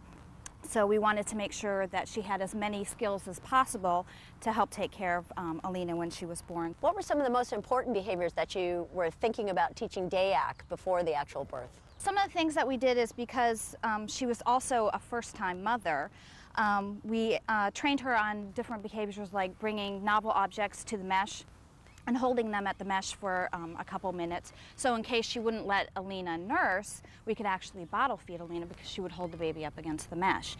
And then with her dad, Skinny, we started teaching him a behavior of gentle because we wanted to make sure that he was very gentle with her. So we would take a stuffed animal, orangutan, and present it at the mesh and ask him to touch it gently, things like that. After all the preparation, there were complications with the birth, and the decision was made to hand-raise Alina. Coffee explains why. We think one of the main reasons is because she had to have an emergency cesarean, which means that she never had a natural birth, so she basically had no idea where Alina came from. And since she was a first-time mother as well, that connection just never clicked. We decided that we were going to give her 24-hour care if that needed to happen, if we needed to hand-raise her. So she's been having 24-hour care ever since the day that she was born, and that really makes a big difference in a great ape's psychological development, is having that 24-hour care, because that's what they would get with their mother. Alina quickly became an ambassador to teach people about orangutans and the other great apes as well. Coffee, do you find that the public is very interested in her? Very, very interested in her. What we've done is we bring her up to the Nairobi field station here and have her there in front of the windows for about an hour every day. We have a keeper on the sidewalk educating, so we make sure to get the right message across, and it is really neat to see someone walk up who has no idea about what a great ape is like or what they're about, and then 20 minutes later have that person walk away with a completely different understanding, knowing all about orangutans, what it's like to hand raise them, and their plight in the wild. So it's worked out really well for us. What a difference one little baby can make, huh? She's educated a lot of people. Now, what about her future? What's in store for her? We hope to do an introduction with the adults probably in the next couple months, because we want to make sure that she knows how to be an orangutan, and the longer she's with an orangutan mom, the more likely she is going to be to take care of her own offspring. So of course we want her to be a good mother when the time comes.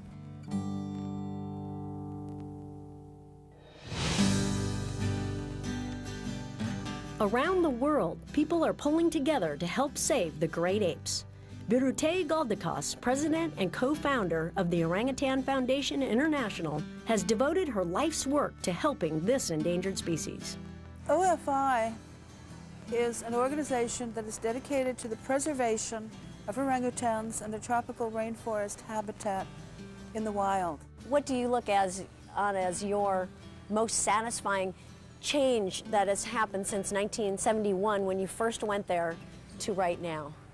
Well, the most important change, and it's very profound, is that the national park, which then didn't exist, is now protected. Through education about the plight of orangutans, the #1 source of habitat destruction, logging, has been stopped in this park. OFI's partnerships with organizations such as Busch Gardens help increase awareness and ultimately aid in the fight to preserve this precious habitat. Education is the first step in increasing awareness, increasing consciousness that these problems do exist in the real world, that orangutan populations are going extinct. People need to know about this. And so all the education programs that Busch Gardens has are very valuable in this regard. Results from a study determine the future course of a project and can send researchers down unexpected paths. So when the original mission changes direction, flexibility is crucial. The mission of OFI has changed over the years in the sense that initially we were concentrating on the orangutans themselves, but now most of our effort is going to protect the habitat, you know? Because without habitat, you're not going to have any wild orangutans or other animals anyway. Exactly. A lot of caring people at Orangutan Foundation International, Busch Gardens, and other organizations are working together to make a difference in the plight of the great apes and add one more baby to the population count. Her name is Alina.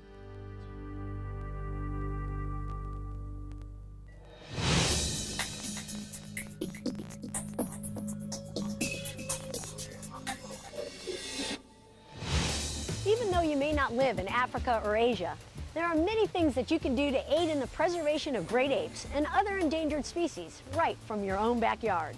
First, be an informed consumer. Logging is a major cause of habitat loss, so refuse to buy wood from the rainforest. Wood such as teak, mahogany, and rosewood, unless it's certified sustainable and legal. Even being aware of where your paper products come from can make a big difference. Palm oil and other plantation exports often harm forest habitat as well.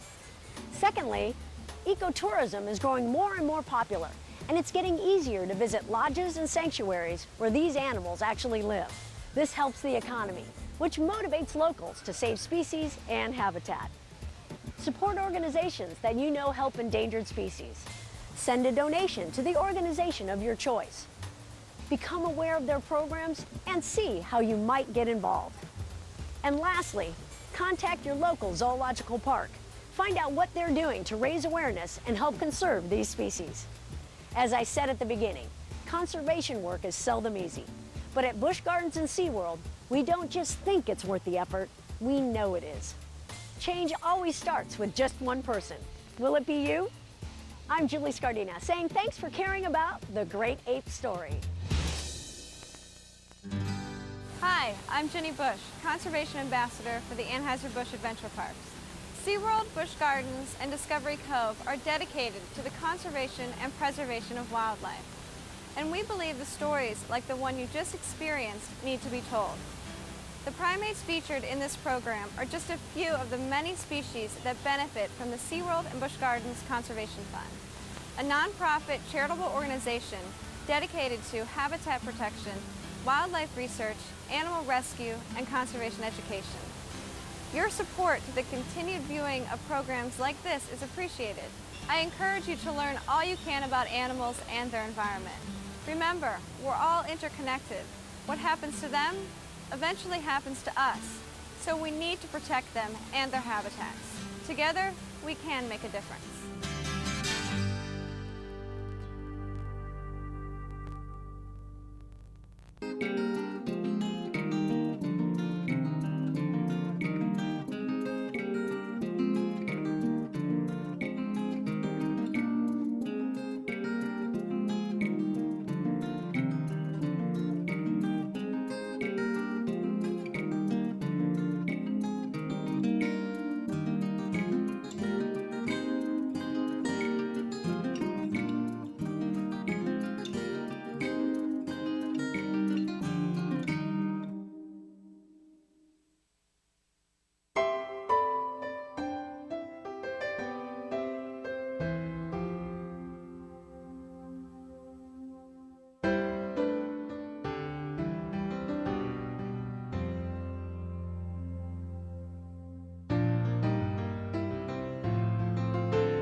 Hey, welcome to NASA 360. I'm Jennifer Pulley. Let's get this show started right off the bat. What do you think is the highest profile and hardest job at NASA? Well, hands down, it has to be being a member of the astronaut corps, right? I mean, come on, definitely. At any given time, there are less than 145 astronauts in the corps, which means only the best and the brightest get the chance to fly. And let me tell you, you certainly have to be one of the best and brightest to keep up with the demanding training that comes with the job. So, what's this training like? Well, today on NASA 360, we're going to spend some time finding out about it. We'll also see what it takes to get our astronaut crews ready for a flight. Johnny Alonso flew down to JSC in Houston to check it out. Hey, how's it going? I'm Johnny Alonso.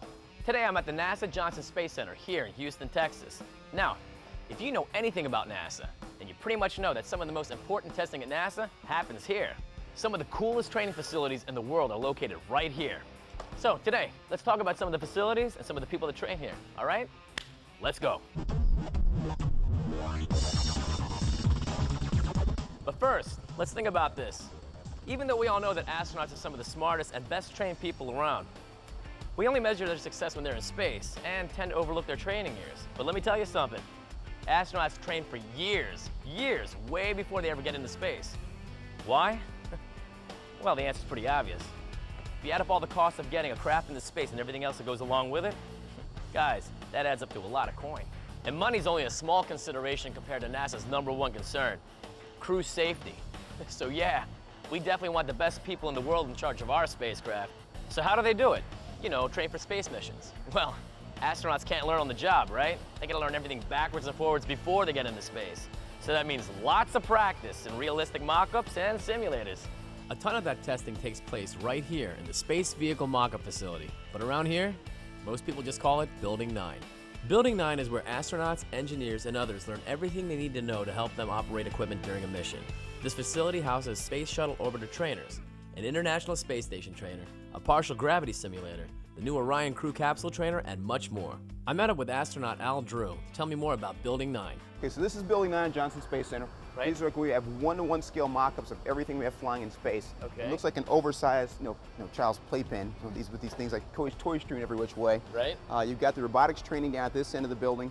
You've got all the shuttle crew training on this side, and then you've got the space station, again, a 1-to-1 mock-up of the space station over at the far end over here. So it just depends on what training you're doing that day. We'll decide which part of Building 9 that you wind up in. Well, let me ask you a question. How realistic are these mock-ups? The mock-ups are incredibly realistic. Are they? After working on these for about 7 or 8 years before I got to go fly, I had the same question, how realistic are these mock-ups? Yeah. And we don't get on the shuttles until we're really assigned to a flight. Of course. And so I'm on there about a month before launch on the Space Shuttle Endeavour, working on this, working in lockers, and I kept having to tell myself, okay, this is the Space Shuttle Endeavour, this is not a Building 9 mock-up.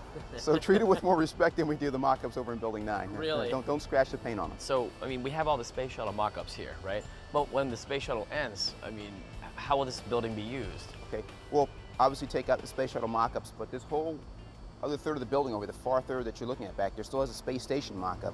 Oh. And of course, the space station will be flying well into the next decade. Right. We also have the Constellation program, the Crew Exploration Vehicle. Those will, instead of becoming developmental engineering simulators, they'll become training simulators. And we'll be right back in here with our Constellation vehicles, which is going to be more like an Apollo capsule, because where it was going, there weren't a lot of runways on places like the Moon and Mars. So we can come down on jets or just under parachute back here to Earth. And the whole thing is to have a dress rehearsal to get ourselves smart about being on another heavenly body again, because think about it, it's been 72 was the last time we had any person leave any boot prints on the Moon. It's going to take decades to get there, so our first step is to go to the space station with this new capsule.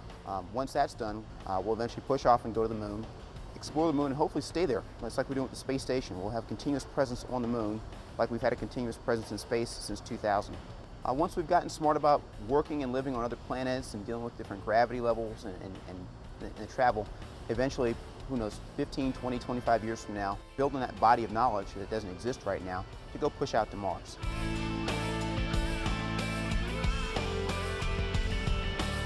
We're walking up into is the upper deck of the space shuttle. It's got 2 different levels to it. So you've got the mid deck down below us, which seats 3, and the top deck here, which seats 4. And this is the part we use mainly for all the flying when we're doing landing, launching, and doing rendezvous. Mainly designed for zero-G, so there's no graceful way to get in and out of here when there's weight on your body. That's all right. Look, nice. Yeah, when they talk about more switches in the space shuttle, here's where that comes from. Apparently. There's a switch for everything in here. All right, so, you know, here at the facilities, I mean, you know, you get prepared for a lot of things, but tell us about some of the things you can't prepare for. Okay, yeah, when we get to space, we're prepared for the technical part of it. Right. We know where the switches are, we know where our scripts are, we know how to deal with emergencies. But what you really can't get prepared for is just the emotional effect of being in space. We've gone that big rumble and fire, and you ride up into space, and now we're weightless, and that's kind of cool. And then the first time I had to go look out the window, and I can see the curvature of the Earth. You can see the limit of the atmosphere. You see the profiles of thunderstorms that were, you know, thousands of miles away. And of course, it's this inky black, you know, this void of space out there beyond us. And the first thought that came to mind was, man, we are not in Kansas anymore. And there's the Earth going by at 17,000 miles an hour, so I was like, no, there's no going back going, hey, Commander, I've got second thoughts about this. Yeah, I left something at home. Yeah, we're committed, we're up here and we're doing this. The other thing is that you think in terms of 2 dimensions and 1 gravity. You know, you talk about a house being, you know, 3,000 square feet, but if it's a 10-foot high ceiling, you've now got 30,000 cubic feet, and you don't think about that because so much that's above you. Now, you've been down to that downstairs in that mid-deck. There's 7 of us down there trying to get meals at the same time. You know, it's like a phone booth. And finally, on about the 3rd day, I had this epiphany. I just pushed off on the floor, did a half flip, landed on the ceiling, just kind of sat up on the ceiling and had my Cheerios upside down. And of course, everybody's down on the floor jostling each other, and I had the whole volume up there to myself. It was like I'd just gone to a whole other room. So those are things that you just can't ever train for. You have to go up there and experience it. Al, I can't thank you enough, man. Oh, my this pleasure. was a lot of fun today. Great having you aboard with us. Thank you so much, and it's obvious you really enjoy what you do. What up with the key? Let's start this thing up. We'll get this thing cranked up. Let's go.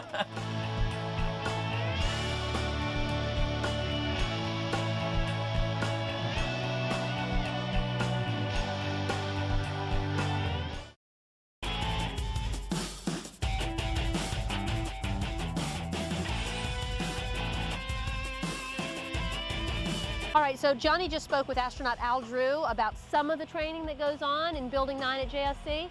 Yeah, but what about all the other training that goes on down there? Well, here's Johnny again to talk with Building 9 Facility Manager Tim Reynolds to get a little more in-depth information. Tim, thanks so much for your time today. Yeah, no problem. Awesome. So, Glad to have you here. Thank you. Tell us a little bit about the mock-ups. Well, this is the space station mock-up and training facility, and we have the entire space station built inside of our building where we train the crews. Okay. And we don't really care much about the outside because we're concerned with the inside. I'm sure you guys have seen our big swimming pool. That's where we do the spacewalks on the exterior. Yes. Okay, well, all we care about here is intervehicular training. So we have the Russian segment over here, which are these large white cylinders that you see. Back behind me is where the U.S. portion of the station starts with Node 1 or Unity, the airlock where we do our spacewalks, the U.S. lab, and now on the far end we've added the international partners modules from the European Space Agency in Japan.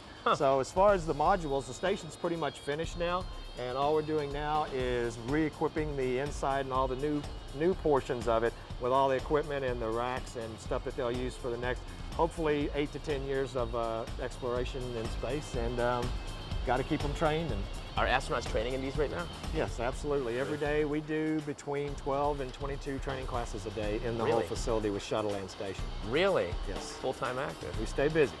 Let's take a look around. Sure. Awesome.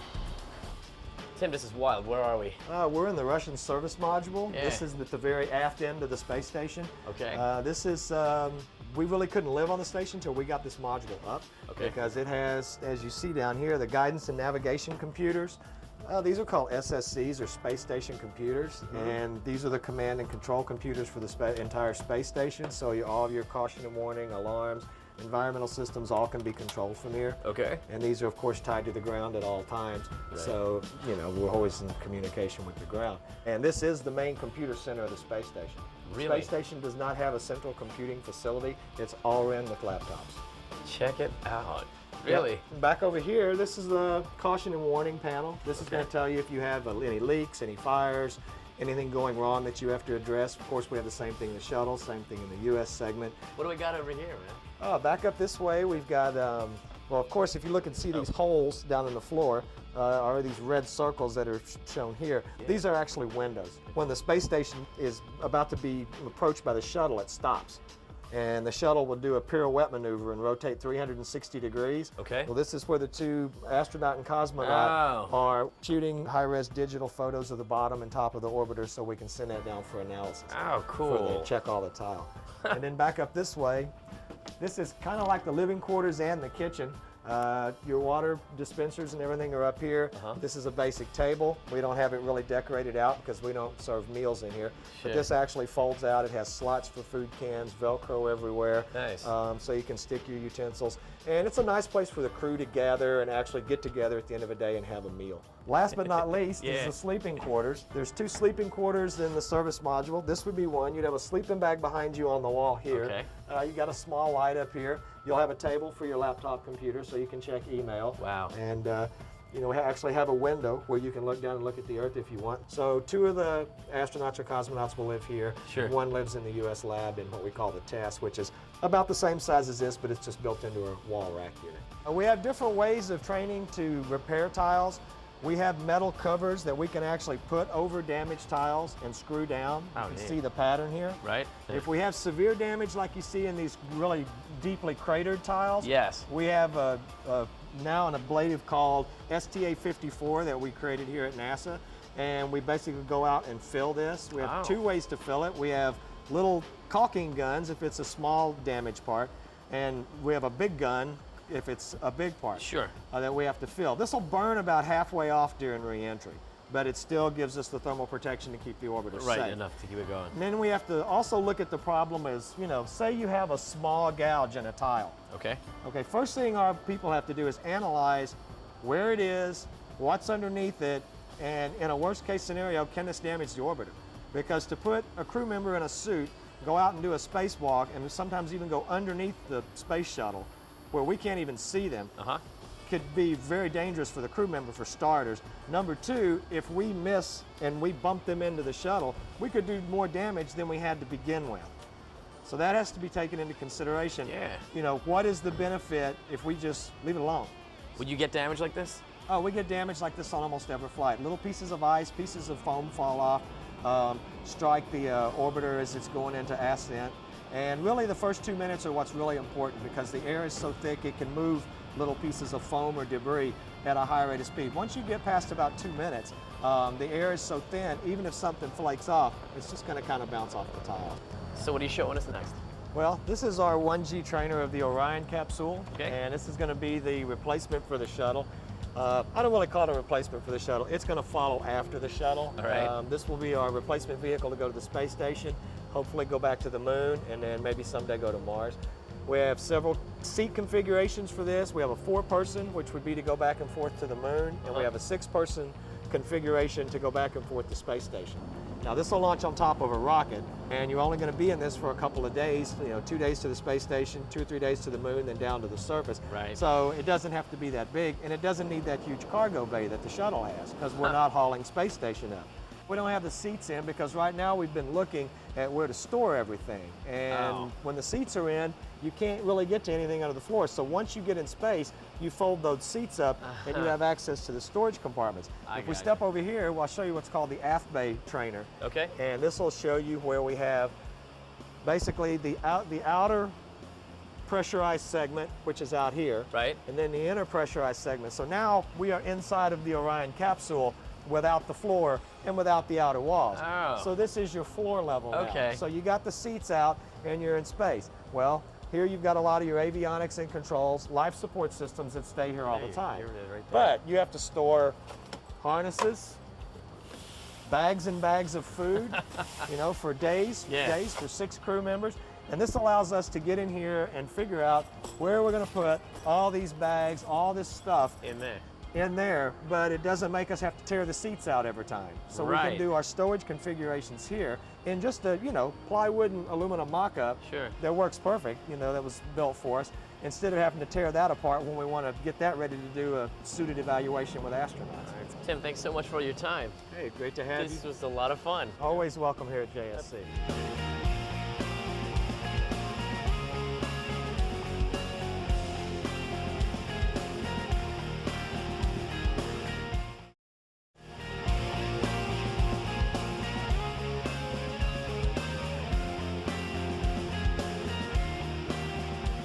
Okay, so let's talk about how astronauts train for weightlessness.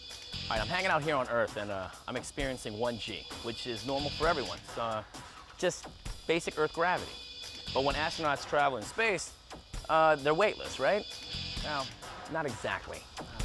If anything, they're in a constant state of free fall. Here, let me try to break it down for you.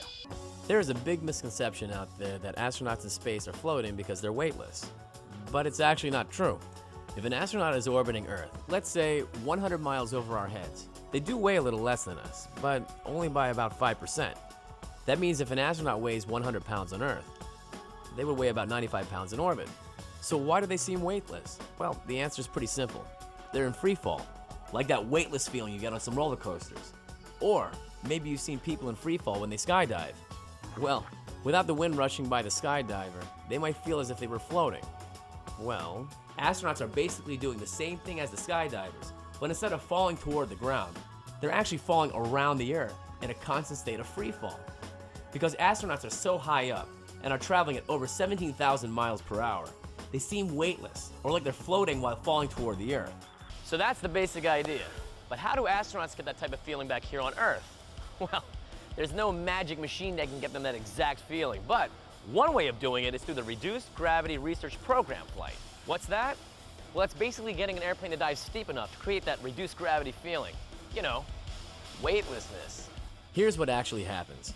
As the airplane climbs to about 32,000 feet, the pilot quickly dives to a steep angle. As the plane falls, it produces about 25 seconds of weightlessness. Every object and person not strapped down will float around the cabin. Then the plane levels off and climbs back to a higher altitude. Then it falls again for 25 seconds. A typical flight will generate 20 or 25 minutes of weightlessness chopped up into little 25-second segments. If you're careful and do a lot of planning, you can get tons of stuff completed in these little 25-second segments. You may have seen this in the movie Apollo 13. A lot of the weightless scenes look real in that movie because they were. The movie studio built a complete model of the Apollo 13 spacecraft and placed it inside the Reduced Gravity Research Program airplane. They filmed the weightless scenes 25 seconds at a time. And by the way, this plane has a nickname. It's called the Vomit Comet because so many people hurled during the repeated up and down motion of the jet. Man, we just had lunch. I am not getting on that thing. Look, other than climbing on board an airplane to get reduced gravity training, there is another cool way to train. Would you believe at the bottom of a huge swimming pool? Yeah, astronauts train at the world's largest indoor swimming pool called the Neutral Buoyancy Laboratories here at JSC. Now, I'm not joking when I say huge. I mean, this tank holds 6.2 million gallons of water. It's 200 feet long and 40 feet deep.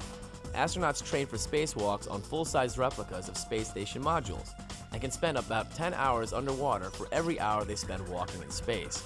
Let's check it out.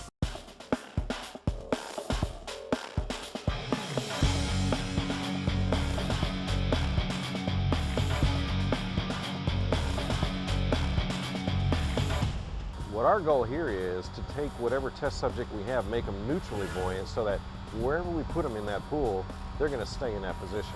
They're not going to float up, they're not going to float down, and they're not going to pitch up and they're not going to pitch down or roll to the side. So we actually have a process that we go through here. When we put the astronauts in, we allow them to pull themselves to the bottom. We're going to put them in a horizontal position, and we're going to put foam and weights in various parts of the spacesuit so that he is neutrally buoyant. So whenever we stick him at a 45-degree angle, canted 45 degrees, he's going to stay there, just like he was in space. Let me ask you something. Obviously, it's a space station, right? What else do you have here besides that? Well, we have a space station mock-up, and you see that our pool's not quite big enough to hold the whole space station. That's how big this spacecraft is. Huge. We also have in here, we have the space shuttle. The space shuttle is right down here in the corner. You can see that's the payload bay of the shuttle. We don't care about any of the pressurized parts of the shuttle because we're going to concentrate on those parts that are used for spacewalks, and that's the payload bay. Well, let me ask you then, so if someone was wearing a spacesuit in the water, I mean, is it exactly like the spacesuit that they would have up in space? It's very similar. They're downgraded spacesuits. We're not going to have all the electronics that they have in what they call the bliss or the backpack of the spacesuit. We're going to have mock-ups of those. And all of our systems that are typically in like the backpack, those are going to be land-based systems. So our guys are actually running with umbilicals. And if you look at the pool, you can see the umbilicals running across the surface. If you were to pull those up, you'd have a big white fish at the end of it. It'd be an astronaut. Is it almost like being, experiencing weightless in the water? From our perspective, it looks awesome. It looks like they're just out in space. Yeah. But you know what? From the astronaut's perspective, he's feeling the effects of gravity. Whenever we flip him upside down on his, what we call an inverted position, heads down position, all the blood is running from his legs into his head. So he's feeling all that, all that pressure in his head. Yeah. He's also feeling the weight of his body on his shoulders. So we actually have limitations on how long we'll allow the crew persons to run in the inverted operations, just to avoid any sort of injuries that we may have there. So I know that you have a couple astronauts in the pool. Talk to me about some of the other divers that you have. Well, we typically have 5 support divers for each astronaut in the pool. We're going to have 2 safety divers. And safety divers are there to watch the astronaut and make sure that they're not picking up any cues that the astronaut may be in distress. We also have a utility diver, and a utility diver is the person that is following the crew person and sort of assisting them. And then we have another type of diver, and that's called a float cam diver. And the float cam diver is there to make sure you get good close-ups of what the astronaut's doing. So we have a total of 5 divers that are actually following, 2 safety divers, 2 utility divers, and 1 float cam diver that are following each crew person that's in that pool. So Mike, do the astronauts and the divers worry about getting a case of the bends? Well, actually we try to address that. We're breathing nitrox. Both our scuba divers and our astronauts are breathing nitrox. Okay. As far as the scuba divers, whenever you breathe nitrox, it's going to bring that depth of the pool from 40 feet down to up to about 17 feet. So you never really get into the case where you got to worry about any kind of decompression sickness in here. Okay. There are some other concerns that we may have, but as far as the bands or anything like that, we're going to be all right. Hey, so what's going on now? What are they doing over there? Well, from the time, it looks like the session's about over. So what they're going to do is they're going to bring the crews over to what we call the donning stand. It's you can see the yellow straps coming out of the water. Totally. They're actually going to attach the crews onto that donning stand. They're going to use the crane to lift them out. Can we go downstairs and take a look at this? Let's go take a look. Let's go, man. Let's go. Come on. Right now what they're doing is pulling the crew out of the water. Okay. You'll notice the crew's actually attached to the structure so that they don't fall off. They're actually latched on, and then we have a safety strap also on there. Oh yeah, I can see that. I can see it. So as they get them up above the height of the deck, they're going to swing them in over the deck. They'll lower that stand down on the deck. So right now they're taking all the peripheral stuff out. There's a mini cam they took off and taking the tools off. Right. Trying to offload that suit. Yeah, this must be the rough part for the astronaut. He's like, get me out of this thing. I've been in here for 6 hours, Mike, this was wild, man. Thank you so much for the great tour of the NBL. Hey, it was our pleasure. All right, man. Come on back out and visit us. We most definitely will. So as you can see, there certainly is a lot each astronaut has to learn before they're ready to fly. Well, what about you? Are you up for the task? NASA's always looking for qualified applicants. That's it for this episode. For Johnny Alonso, I'm Jennifer Pulley. I'll catch you next time on NASA 360.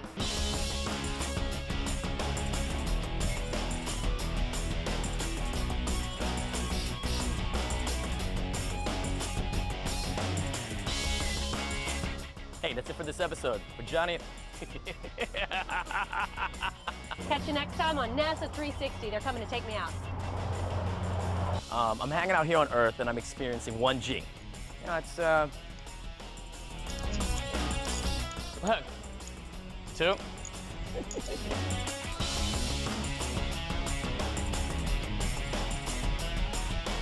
So Mike, tell me, there's a lot going on here. What's going on in this pool? I've already told you twice what's going on. They're weightless, right? Well, not really. What, you don't get me? But you don't understand? Hey, how's it going? I'm Johnny Alonso. 2? Which is,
Coming up on this edition of Out of the Blue from Middle Tennessee State University. Looking for a scholarship? Apply to MTSU by December 1st, and if you meet the criteria, you could qualify for a guaranteed academic scholarship. Tony Strode from our undergraduate recruiting office gives us all the details. Dr. Sam Zaza of the Jones College of Business is a leader, not only in information technology, but the importance of diversity, equity, and inclusion in helping Nashville fill its tech jobs. She shares her insights and ideas. And remember this major at MTSU, Child Development and Family Studies. Dr. Rebecca Oldham talks to us about how it's a great fit for students interested in what individuals and families need to find for wellness across the life space. I'm Andrew Ottman, and this is Out of the Blue.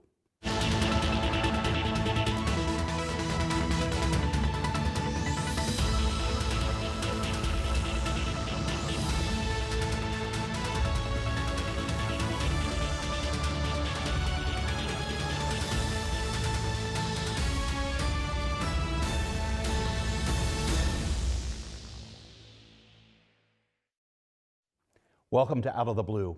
I'm Andrew Ottman. Looking for a scholarship? Well, you need to apply to MTSU by December 1st. If you're an incoming freshman and you meet our criteria, you may qualify for a guaranteed academic scholarship.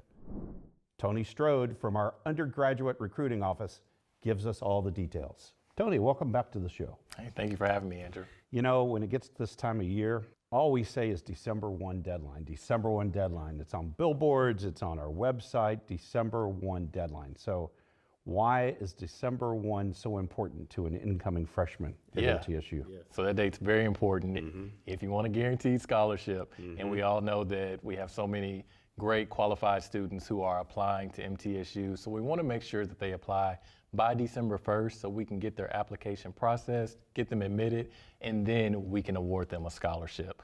Our scholarship deadline's December 1st. We have so many awesome scholarships for students. All they have to do is apply, send in their transcript, their ACT scores, and once we get that and we can admit them and evaluate, make sure they meet the scholarship requirements, then they will be guaranteed and awarded a scholarship.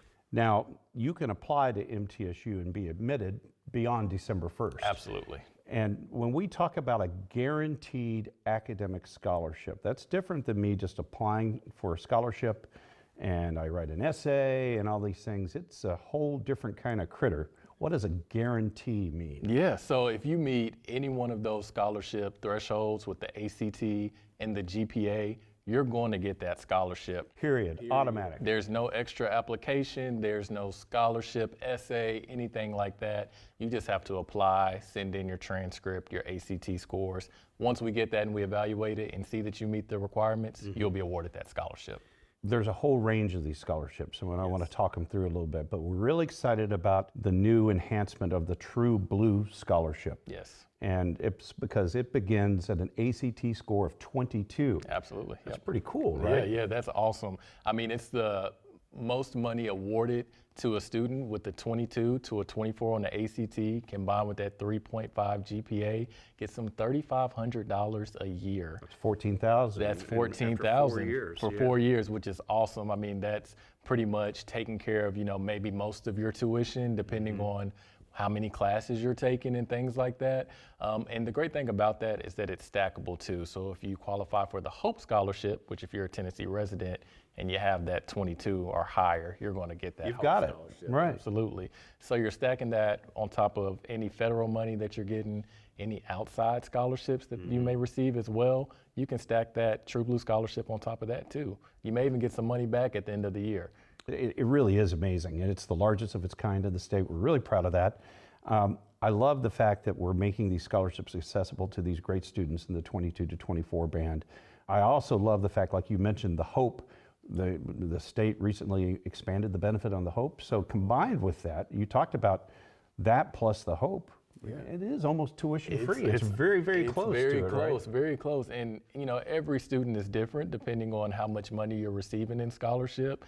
And that's just, the starting band. So if you get higher on the ACT and still that 3.5 GPA, you'll get more money in a guaranteed scholarship. You are all about segues. That's good. So okay, the presidential scholarship, what is that? So that one is $4,500, and that same as the previously True Blue, you'll get that over all 4 years.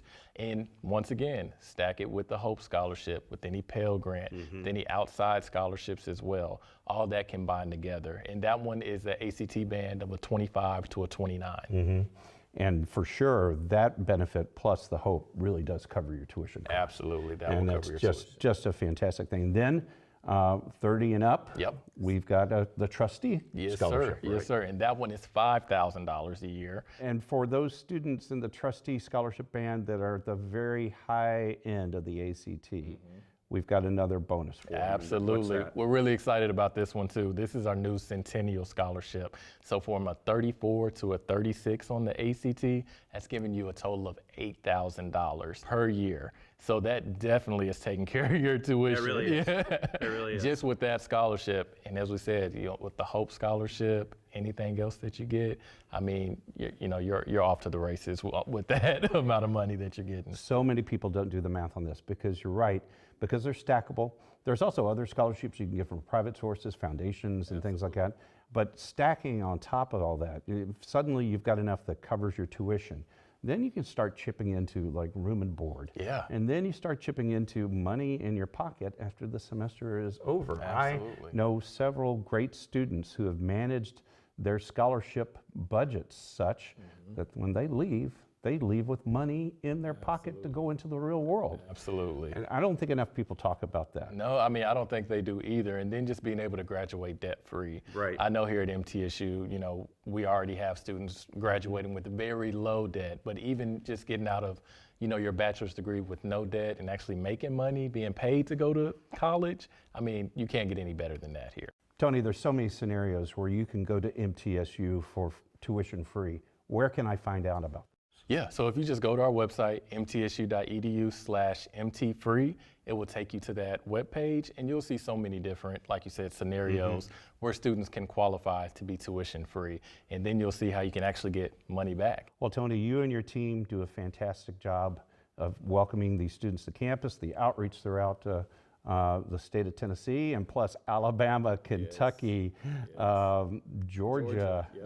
I mean, we are just all over. Absolutely, yeah. And that's just a few. We're national. We get applications from all over the country and international too. So we're excited about it. Tony, thanks for all you do. Yeah, thank you.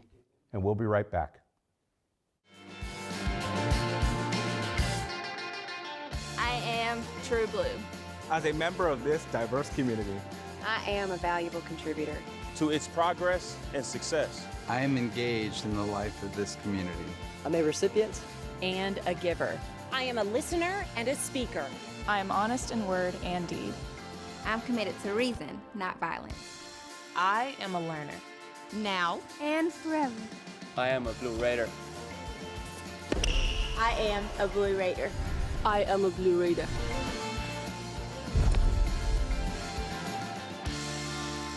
True Blue. Do you want more from your college experience? At Middle Tennessee State University, that's exactly what you get. More majors, more opportunities, more guaranteed scholarships. Up to $32,000 over 4 years. MTSU, Tennessee's University of Opportunities.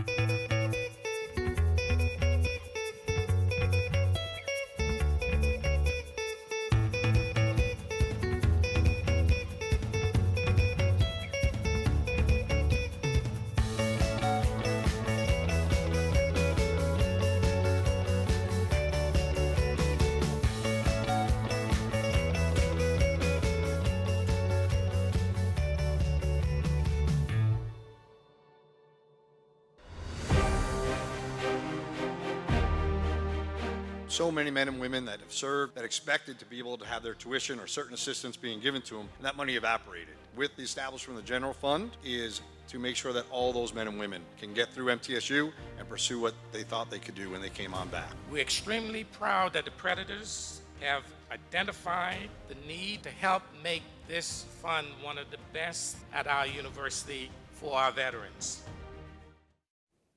Welcome back to Out of the Blue. I'm Andrew Ottman. Dr. Sam Zaza of the Jones College of Business is a leader, not only in information technology, but also the importance of diversity, equity, and inclusion in helping Nashville fill its tech jobs.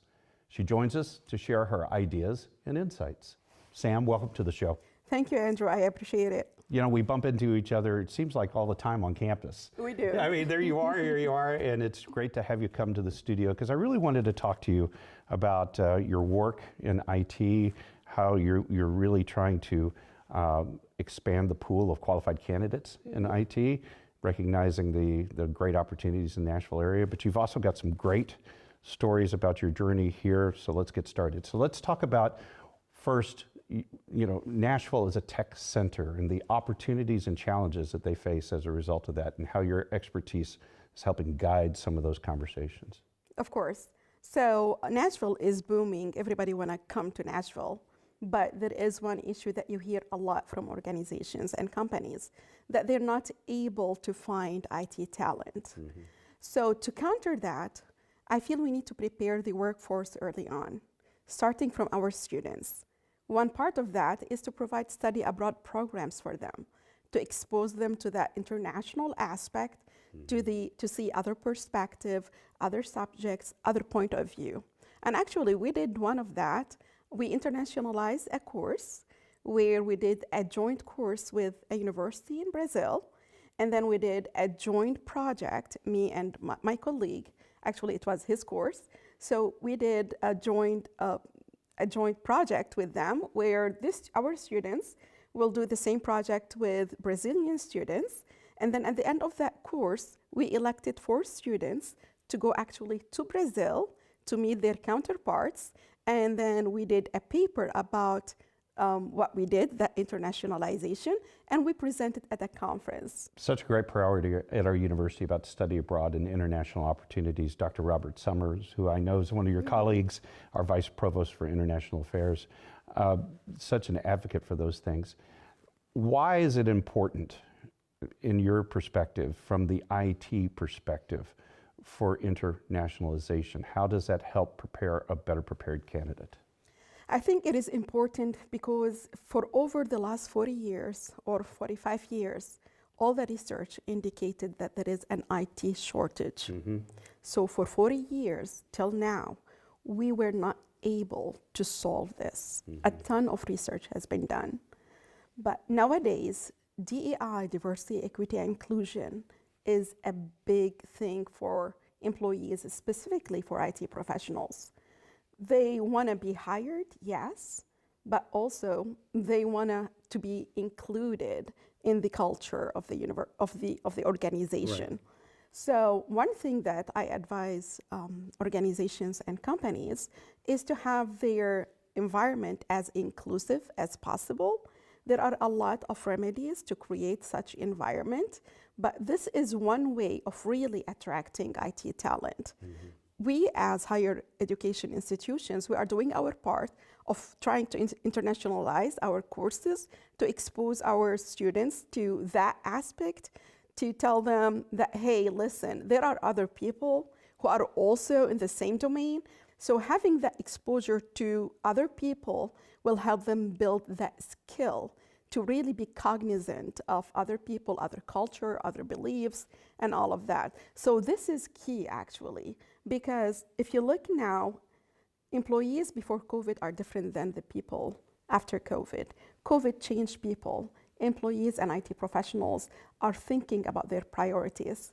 Yes, they want a good pay, they want a job, but they want quality of life too.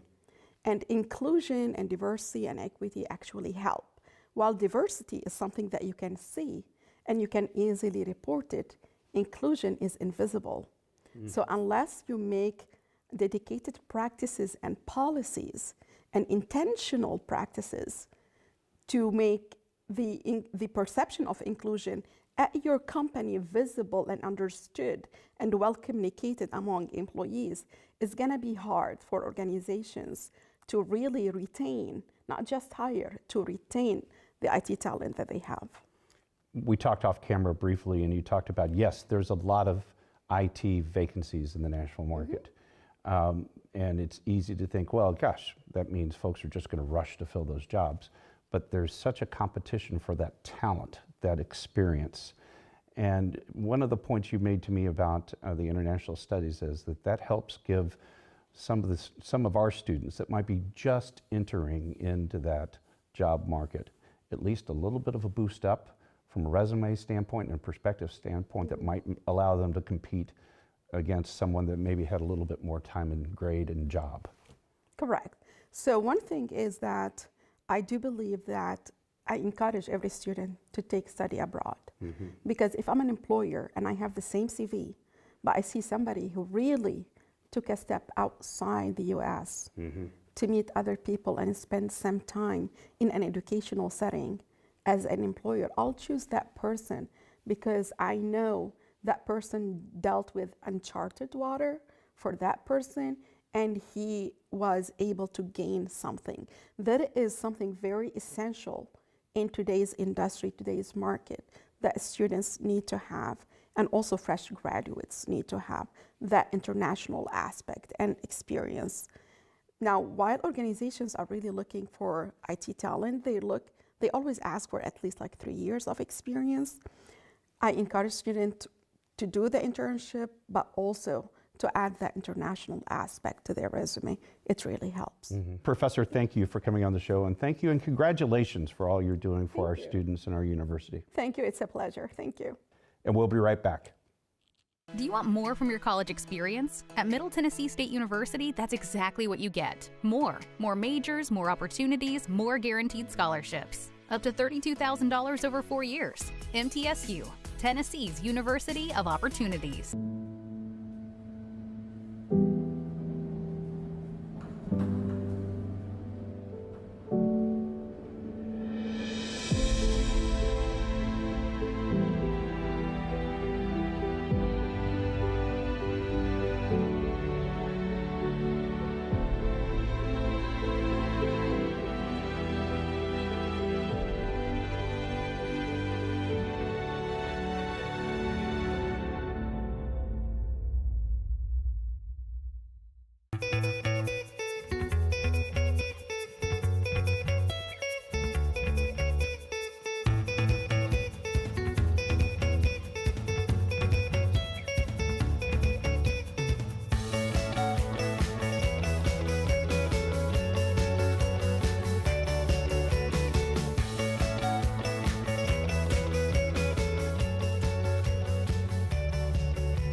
So many men and women that have served, that expected to be able to have their tuition or certain assistance being given to them, and that money evaporated. With the establishment of the general fund is to make sure that all those men and women can get through MTSU and pursue what they thought they could do when they came on back. We're extremely proud that the Predators have identified the need to help make this fund one of the best at our university for our veterans.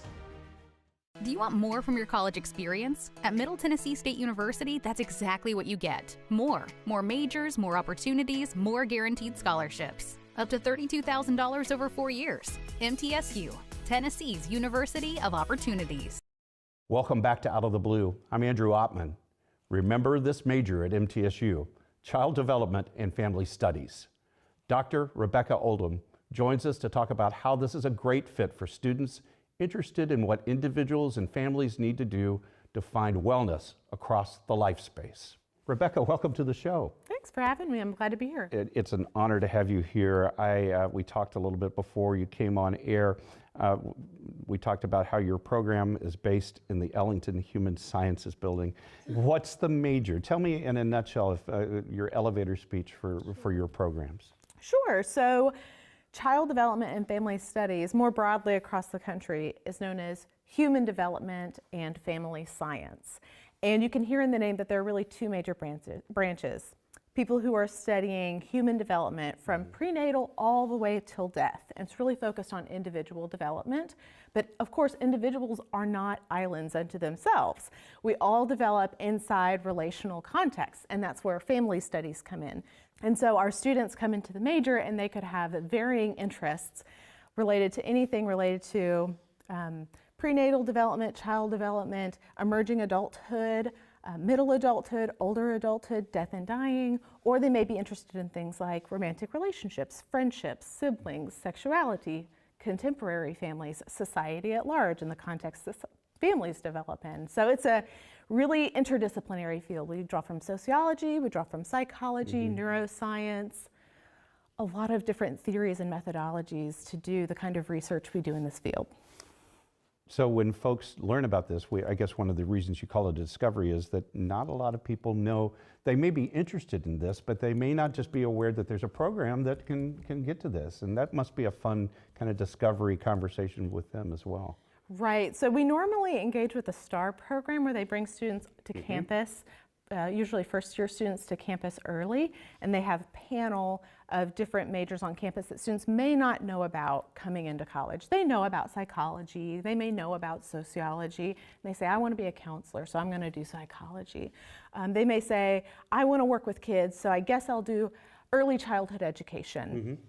But a lot of our students, when they come to us, they say, you know, I started in psychology and the classes, I just noticed I really gravitated toward classes about communication or about child development.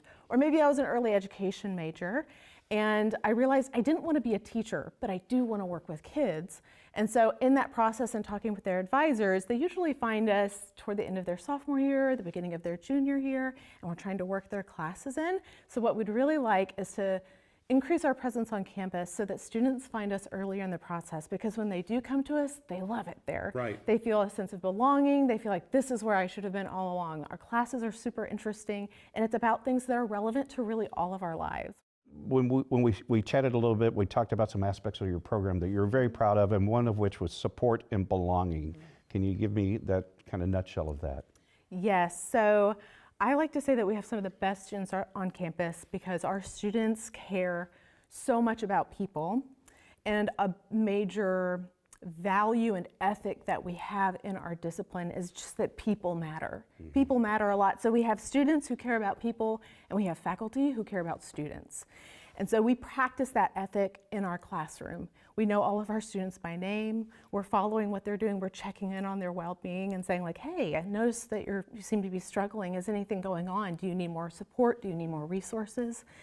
And we also create classroom environments where students get to interact with one another a lot. And so they create social networks in the program that help them feel like they belong and feel like they find a home in our program that goes beyond just being a student in a classroom, but being seen as a whole person. And that's something that we're really proud of in our program and something that our students comment on a lot when they come become CDFS majors after a few years. It seems like there are a lot of opportunities in the job market for the skills that you teach, but what are some of the jobs that you're familiar that your graduates have gone on to? Right, so I think first I want to say that there's a very common misconception. I think because right now the name of our particular program is Child Development and Family Studies, like people kind of forget the family studies and they say, oh, these people just must want to work in daycares. And certainly some of them do, but one of the challenges that our majors face is realizing when they get into our program is the absolute wide range of diverse work environments and types of jobs they can have after just a BS in this degree. So, like I said, they may work with children, but they can also work in any kind of environment, profit or nonprofit, government agencies, private companies, where they are serving families or individuals in terms of their wellness in some way. So we see people go on to work in assisted living facilities. We see people do community education in nonprofits. They may work in child and foster care systems. They may work with people who experience trauma and abuse. A lot of our students are really interested in helping specific populations. So people who have disabilities is another really popular group that our students enjoy working with. They may even work in the medical system, like hospital systems. A child life specialist is someone who works with children who have chronic illness just to improve their quality of life in the hospital and to work with their families. So that's a good application of this major. So the types of spaces they can work in is very, very diverse. And there are also lots of different graduate school options afterward, but you don't even need to go to graduate school to be able to find gainful employment in this field. All right, we want everybody to remember Child Development and Family Studies. That's right. Look, going into the university. That's right. Don't discover us after you've been here. Find it going in. Find it going in. Professor, thanks for sharing all this with us. Thank you. I've been so happy to talk about our program. We really love what we do, and we really love our students, and we just want more people to find the joy of being a CDFSA major sooner. And it shows. Thank you. Thank you. And this does wrap up this edition of Out of the Blue. A reminder, you can find news about the campus 24 hours a day by going to our website, mtsunews.com. You can also find additional special content on our social platforms, Twitter, Facebook, Instagram, and TikTok. Broadcasting from the Center for Educational Media, I'm Andrew Ottman. Stay safe, stay on course, and remain true blue.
award-winning Tennessee Wildcast is on the air with the latest on hunting, fishing, boating, wildlife watching, and all things outdoors. Make welcome your host, drummer and outdoor expert novice, Jason Harmon. Hello, everybody, and welcome to this edition of Tennessee Wildcast. We're glad you're tuning in. Thanks for watching, for listening. We got a great show lined up for you today. We are at Hatfield Knob in, is this La Follette, Matt? Yeah, just outside of La Follette. Outside of La Follette. But we are at the Hatfield Knob where the Elk Viewing Tower is located. We're going to do a few shows up here on the hill, and we're going to do some shows about elk, and we actually saw a few walking around out there earlier, so stay tuned. Keep coming back because the next shows are going to be about elk. But today we have Tony Smotherman with us. Going to talk about muzzleloader hunting, which is coming up this weekend. Yes, we're right on the cusp of it. Tony, you're going to meet in just a minute. He always says muzzleloading is his favorite time of the year. So all day long, my man. He should have plenty to say. Yeah, it's been a good fall, been a good archery season. It's still a little warm, but I think it's like 80 degrees today while we're standing here. I know. Can you believe that? It's almost November. People are having fun though. People are getting outdoors. I've seen some decent deer. People are having a good time out there, and but this is my favorite time of year. Absolutely, man. The colors. It's football season. I said that last show, I think, and it's deer season. It's time to get the muzzleloaders out there. They're rutting. They're moving. It's gonna be fun. Great to be a Tennessean. Sure is. And I got to mention UT Vols. I mean, you know, I knew it. After the Alabama win, and then they won something last week. Yeah, they won. I was in a tree stand. I didn't get to watch. So yeah, pulling for the Vols. Tony, you are with BPI Outdoors, and tell us a bit about yourself, kind of how you got to where you are today, and then we'll dive into muzzleloader hunting. Well, I got to be quite honest with you. If I talk about that, we're going to have to pull up a chair and ask for more airtime. But at the end of the day, I've been a very blessed individual. I've been working in the hunting industry, well, the better part of 30 years, which sort of dates me here now. But I started in the outdoor industry at 19 years old as an outdoor rider. Awesome. And at that time, there was no cell phones, no technology, no emails, none of this iPad business. There was none of that. So like when I wanted to be an outdoor rider, it took months just to get somebody to even, because I had to snail mail, write somebody a letter to the editor and go, hey, I sure would like to write this article about hunting with a muzzleloader.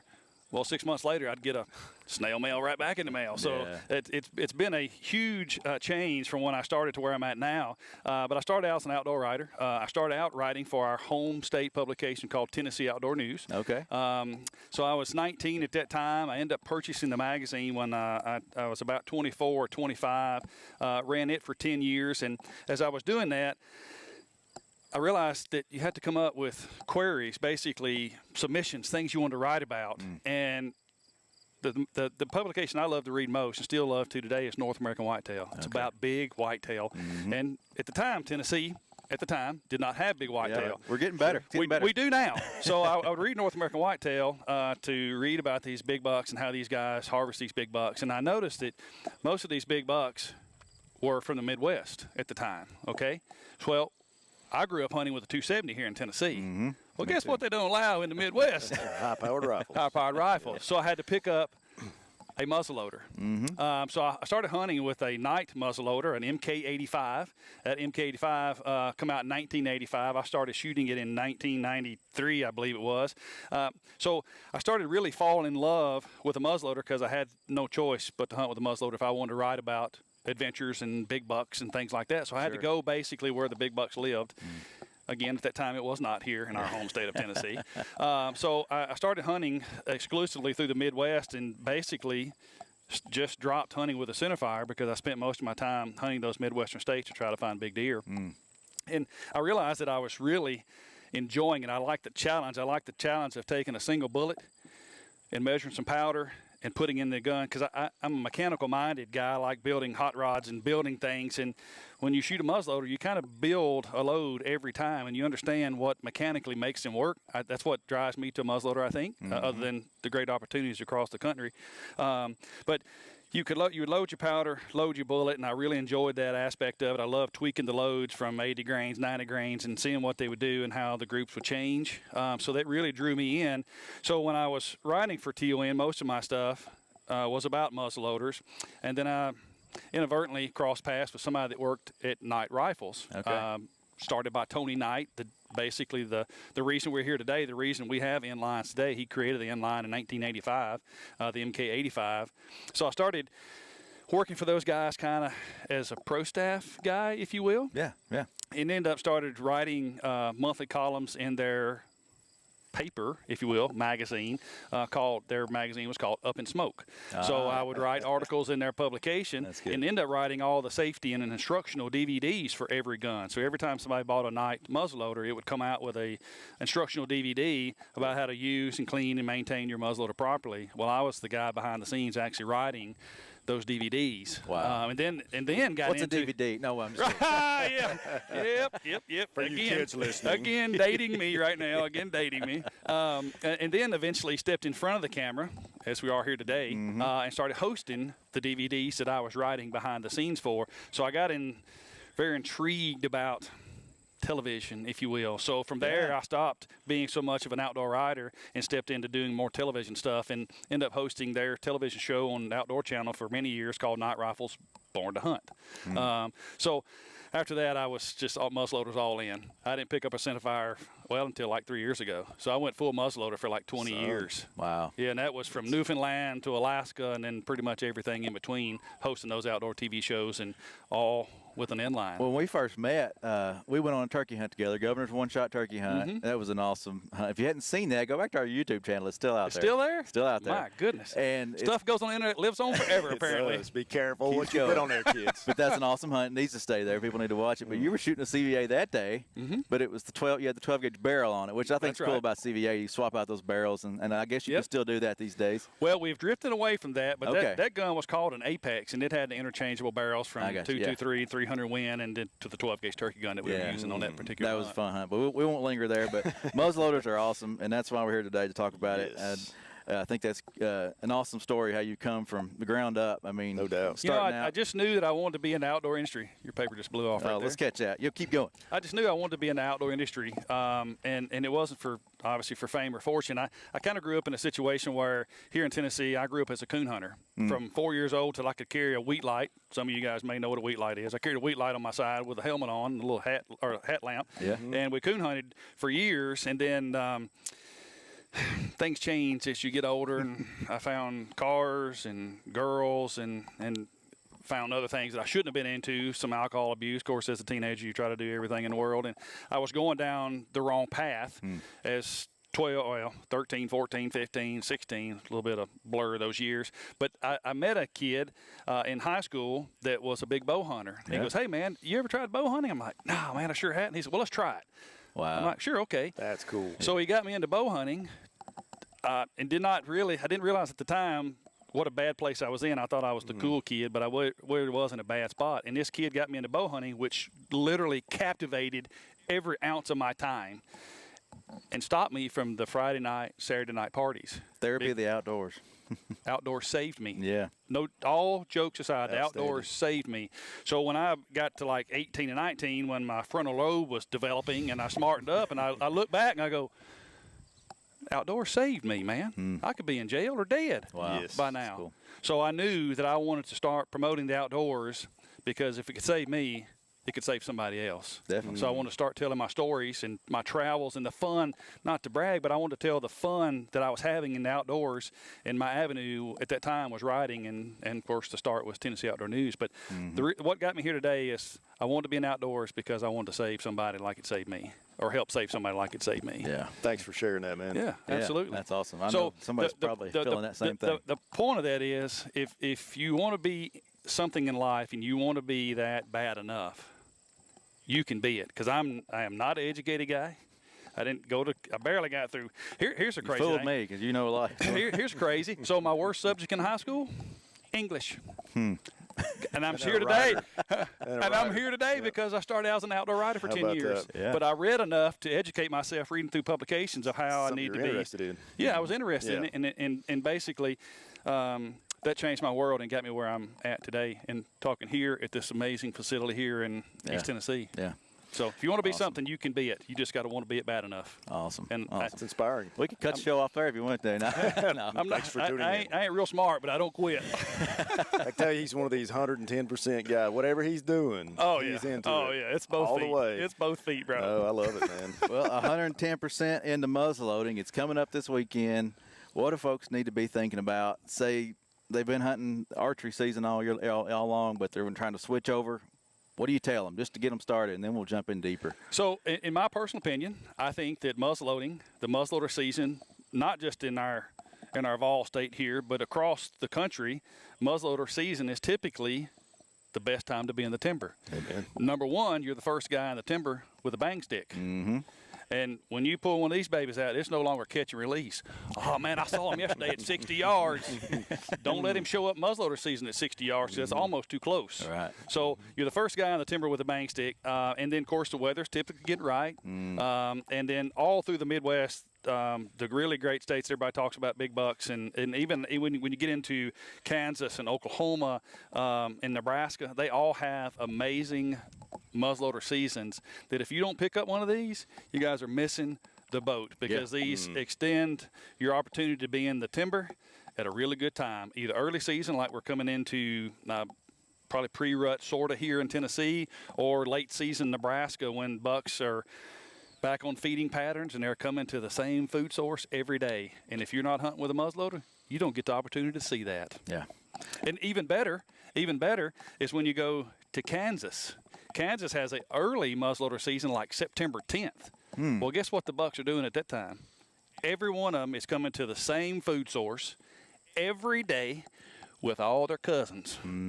15 bucks show up in the field every day at 4 o'clock. A lot of social activity. It's like going to the grocery store. When you go to the grocery store, you want to buy a steak, you don't go look at one steak. You look at 15 of them, go, I kind of like that fatty one right there. Yeah. So in Kansas, if you have a muzzleloader, you have an opportunity to hunt bucks when they're all together and they're doing the same thing every day. Pattern them and take your pick. Yes. Wow. Yes. Where we're in Tennessee, yes, great time. Weather's getting good. But it can be hit or miss because they're starting to think about ladies again. Right, right. And now that's, he's not on camera anymore because he's on 2 farms over.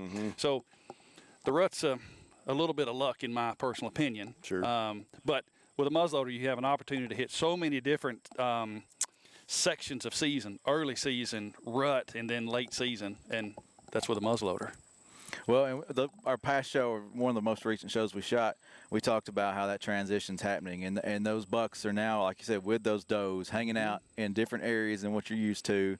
Your mindset has to change, right? Oh, you bet. It's a new game. I know everybody right now is changing their cameras, they're changing stand sets because they're going off acorns, and now they're getting on scrape lines and things like that. So it's time to shift. You stay mobile with your stands, or are you pretty much finding a stand, you staying there?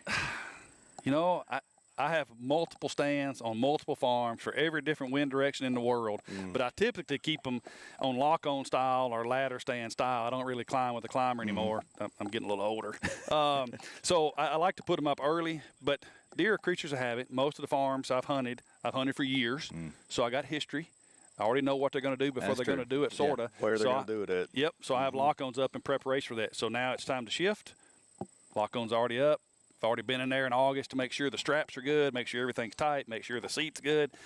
I just have to change with them. I think that's a good point to make to a lot of newer hunters. You know, deer will typically do the same thing in the same place year after year after year unless there's something that has pushed them out completely and discouraged them from that area. But they will leave those scrapes and rubs and have that social interaction pretty much in the same areas year after year. They're very repetitious critters. And so you think about it, you think, well, maybe that's not true because I shot the big buck off my farm last year. Well, I like to say when one dies, 3 come to the funeral.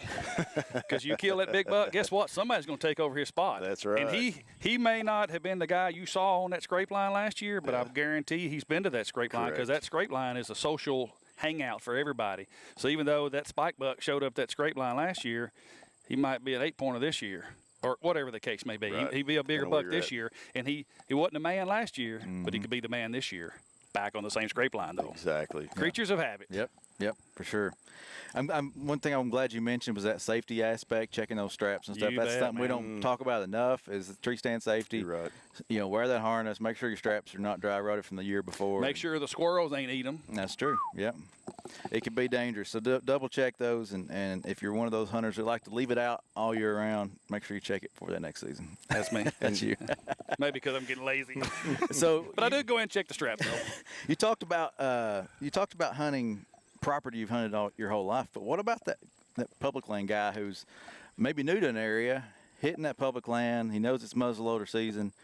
What's your tips for him? I mean, he's coming in blind. Are you looking for some of the same sign you're looking for on a private land? So in front of me is bolt action muzzleloaders, break open muzzleloaders with adjustable cheek pieces, all this fancy stuff. All this is the new bullets here. All this is technology. Well, this phone right here has give us a lot of technology too, and helped us to hunt new properties like Onyx maps and all these base maps and all this kind of stuff. How'd I know he's going there? Well, and I don't work for neither one of those guys, but I do use them a lot because, like, literally, you can go, "Hey, Tony, I got a piece of property in Kentucky. How about you check it out?" I'm like, "Yeah, ain't no sense driving up there.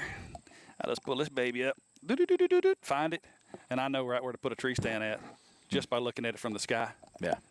Maybe in this country here, in this elk country, it may be a little tougher because there ain't no bottlenecks elevations and draws over here much. Can you give a 2-minute tutorial No, on he can't do 2 how minutes. you read the I land? can't do 2 minutes like on that? nothing. No, you ain't kidding. 20 minutes. What do people look for if they're going in blind to hunt a place? What we want to set up a stand to muzzleload hunt. You know, so if you read an article or read a publication, there's probably going to be some article in there of how to deer hunt, where to find big buck sign, all this kind of stuff. That's what's in the print publications now. That's what sells. That's what sells now. Yep. And like literally when they talk about bottlenecks and pinch points and draws and funnels, a lot of that stuff makes sense to me when I think about a funnel. It's how to get oil in a car engine. But basically, they mean it's a pinch point. It goes from here to here. Well, when you find one of those, everybody's going to go through there because it's a tight spot. And that typically is where the field narrows down or something like that. You can find them from the sky in about 15 seconds. Go, oh, yep, I ain't never been there, but I'm going to put a tree stand right there. So from the sky, you always try to look for those pinch points because that's always the place where a deer is going to travel because they're not going to come through the timber and then just blankly run out across a 40-acre field unless they're being pushed by something. They're going to hold the cover, and from the sky, it's pretty easy to read. Yeah. And again, I'm not a real smart guy, but it's pretty easy to read. Can you see deer trails on X? Have you ever zoomed in that much where you could identify winter trails or anything? So not so much here, but like Iowa, all day long. Oh yeah, wow. The trails up there as wide as this table. And about that deep. Main Street, bro. Wow. Main Street. So you can see stuff like that. Especially, and of course, it depends too when they took the photo for Onyx or whatever. Sometimes sometimes they have foliage where you just can't see down into it because of the canopy. But sometimes you can. So yes, you can. There you go. That was 2 minutes. Hey, that's good. Yeah. Well, and I've just skimmed across the top too, boy. No doubt. Well, we're here about muzzleloaders, and I love CVA. I shoot a CVA myself. It's an older one, but they're good guns.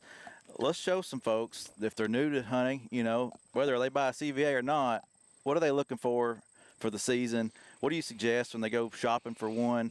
And then let's get to the range and talk about sighting them and being ready. Well, you know, there's in today's world, just like going to a car dealership, there's 50 different kind of makers on the shelf. You know, we have other companies that are in the business as well. Fortunately for us, we've been in business since 1971. We are the #1 muzzleloader manufacturer in the world. I feel very prejudiced that we probably make the best muzzleloaders in the world today. And, you know, it comes down to caliber choice and fit and feel. Like this gun here is our new HTR. This is a bolt-action gun. This gun here is a Acura LRX, which is a break-open style. This gun is not for everybody. It just takes a little more effort to utilize. This break-open style, much easier to use. I think the biggest caveat is what distance do you plan on hunting? Or shooting, I should say, not hunting. And in Tennessee, you're not a lot of long-range stuff. Right. And so then that separates us down from 45 caliber or 50 caliber. Since being in the muzzleloading side of the outdoor industry, the 45 caliber has come and gone like 3 different times. It's like it's a rocket ship. It'll come in and it's awesome. And then to get right to the top where you think it's going to hang on and it just dives away and falls off again. So 4 years ago, we started playing with bringing a 45 caliber out again, but we changed things up. And I think the reason that the 45 come in so quick and then went out so quick is that back in the day we were basically trying to make the 45 caliber a rocket ship. We were shooting wicked small bullets, like 200 grain bullets, some 175s, really short bullets. And if you think about it, if you're a bow hunter, if you remember, golly, this dating thing. All right, so this dates me too. Okay, so do you remember the days of the overdraw when everybody shot really short arrows? Yeah. Well, they wanted speed. Okay, well, that's like the 45 caliber. It come in, and you don't see anybody shooting overdraw anymore. Everybody shoots full-length arrows because a longer projectile, whether it's an arrow shaft or a bullet, stabilizes better in flight. So everybody get the 45 thinking, oh, they're super fast, but then they realized that they lost steam quickly because the bullet's so small. It didn't have forward and moving inertia. No different than me standing here as a 200-pound guy or a big giant linebacker standing over here at 400-pound or whatever they weigh. If we're both running side by side and we both slam on the brakes, it's going to be harder for him to stop it as me. He's got more force. He's got more force moving forward. So I think that the demise of the 45 caliber over the course of time has been that we always shot smaller bullets. Today, this bullet here we designed specifically for our 45 caliber. This is a Power Belt ELR. This is a 285. So it's quite heavy, but it's also extremely long. The longer the projectile, long arrow, short arrow, the longer the arrow, the longer the bullet, the better it stabilizes in flight. More kinetic energy it has, the better it flies at distance. So I think now that we've stepped into the technology world the last 4 or 5 years and to muzzleloading, the 45 caliber is here to stay. So the biggest choice is how far you want to shoot. The 45 caliber is great at close range, but really is built for long-range muzzleloading, where a 50 caliber still kind of a fat bullet, still kind of short and squatty. So if you're going to be 200 in, 50 caliber's your man. If you want to be 100 to 700, 45 caliber is your play. Wow. That wasn't even in the discussion, that kind of yardage a few years ago. Hey, just out of nowhere. Bro. Yeah, with a muzzleloader, In 1992, when I started this game, it's dates, man. In 1992, we was 75 yards was our play. 75. 75. That's just getting cranked I can throw this gun pretty good at 75 yards, bro. So, yes, things have changed tremendously. And here's another thing. We're kind of getting into a rabbit hole here, but if you're a reloader or a centerfire guy, one of the things that's very important to you when you pick a projectile is ballistic coefficient. And ballistic coefficient is basically, in layman's terms, how this bullet cuts through the wind. We have never, ever, ever, ever, ever, ever talked about ballistic coefficient in a muzzleloading projectile until like 3 years ago, because basically we were shooting a big hunk of lead and there was no BC. It's like shooting a piece of plywood. It didn't cut through wind. That's the reason we were talking this 75-yard business. But today we talk ballistic coefficient of muzzleloading bullets now. So amazing push forward from just not too many years ago. Before you go too far on something else, I do want to mention these bullets. They're not just accurate. They kill. Oh, man. I will vouch for them all day. I think we've shot 7 deer since we've started hunting with these and recovered every one of them. Your old Power Belt, not to pick on Power Belt, we lost a lot of deer that we shot what looked to be good shots on them, just it wasn't able to recover them. You bet. These do the job. Yeah, so the ELRs are a totally redesigned projectile. Even though it still is under the Power Belt brand, we still make it in our same facility that we made Power Belts years ago, but it kind of goes along the same premises of what we talked about today: technology, headphones, technology, guns, technology. We've changed the projectile makeup basically. Yes, it's a Power Belt, still has a gas check at the back, still has a copper coating on the side, but we made them to where that they perform under Magnum charges that we shoot in muzzleloaders today, to where they don't come apart, where they don't flatten out. They have controlled expansion by putting a certain material inside the lead that I can't mention. But it's the old saying is it's not your granddaddy's bullet. Yeah. It ain't your granddaddy's bullet. The Power Belts that you're talking about, yes, they do have a bad rap when you do a search on the World Wide Web, but those bullets that you're talking about, they're shooting bullets that we designed years ago to shoot 80 grains of powder, and that was GoX, black powder is when old school, legit black powder. And now they're still taking some of those bullets, just being uneducated, and they're running them in hot rods like these, and they just don't perform. These ELRs. So if you see an ELR bullet, whether it's a 40 or 45 or a 50, they're a whole new makeup and matchy powder. Matchy powder, man. They're wicked. Yep, they are wicked. So, yes, it doesn't bother me to hunt with these here whatsoever. They're amazing projectiles, and we're talking BC, controlled expansion. In our 40 cal, we're talking 2,700 feet per second muzzle velocity. I mean, they're awesome. And, you know, the great thing about what I do here at TVA, I work with all aspects of media, and that's TV shows and magazine owners, editors, publishers, YouTubers, podcasters. I get to work with every line of media, so I hear a lot of wonderful stories. And, yes, it is hunting season. And, of course, right now out west, those guys have already been through muzzleloading season and for elk and mule deer and stuff like that. So lucky on those dudes.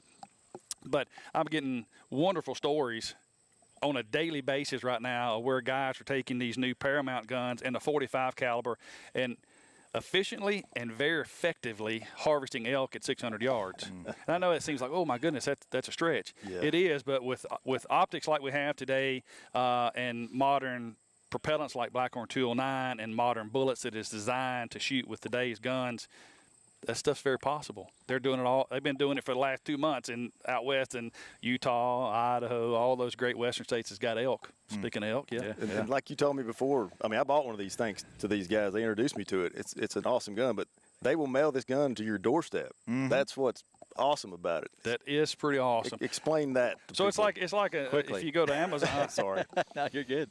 I always got a comedian in a bunch. So it's like I say, it's like going to Amazon to buy a pair of socks. You order it on Amazon, 3 days later it's on your doorstep. These guns are the same way. So there's other bolt-action long-range muzzleloaders on the market that you can purchase today. But the CVA line or family of Paramounts, which we have the original Paramount, and we have the HTR, and then we have the Paramount Pro.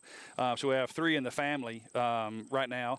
And they're the only bolt-action muzzleloader on the market that you cannot alter when it leaves us. So even though it's based off a Remington 700 platform and it's bolt-action, it is always and can only be a muzzleloader. So it ships right to your door just like a Wolf would, which is our entry-level muzzleloader. Sure, so, sir. Yeah.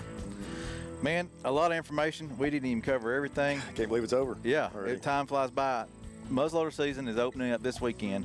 It's the 5th through the 18th. 18th. Yep. Go look at the website, tnwildlife.org. Make sure you check your guide. Matt's got one right here in front of us. Page 18 of the current hunting guide. There you go. Muzzleloading regulations. Perfect. Get outside and enjoy what Tennessee has to offer. You got beautiful stuff like this. You got great hunting, great fishing. Tony, I thank you for being with us. Hey, man, I appreciate the opportunity to be here, bro. So much information. You traveled a long way to help us out, and I appreciate it. Get out there and try one of these guns out. And if you're not trying one of these, get a different one and go muzzleloader hunt. And the it's Wolf, great time of year. The Wolf is no slouch. No, the Wolf is Optima, great. They're awesome guns, so don't feel like, oh, I've got to go for the Mac Daddy Ferrari. Those are fantastic The guns. Wolves are awesome. Probably the #1 selling muzzleloader in the world is the Wolf. Yeah. There you go. Yeah, sure enough. They work. If you have any questions, guys, you can always go to cva.com. There's videos there, and of course all kind of information on these guns, and you can break them down as far as weight and trigger pull and length of pull and barrel length and all the mechanical information you need to know to help you make a decision. Awesome. Where can people find you, Tony, on social media?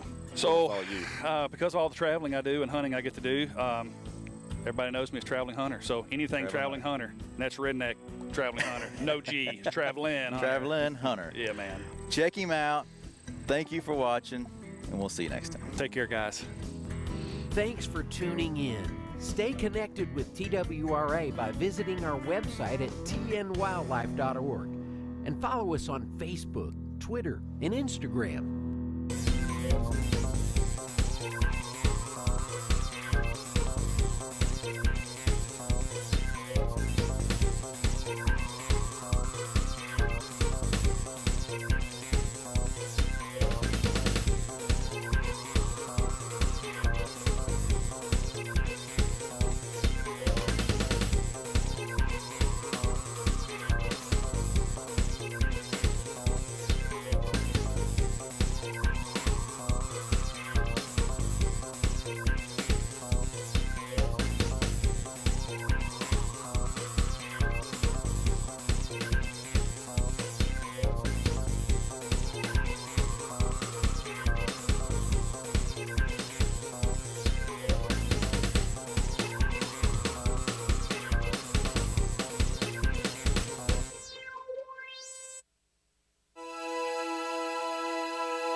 Good evening and welcome to the Board of Mayor and Alderman meeting. It is November 1st, 2022, and it is at 7 p.m.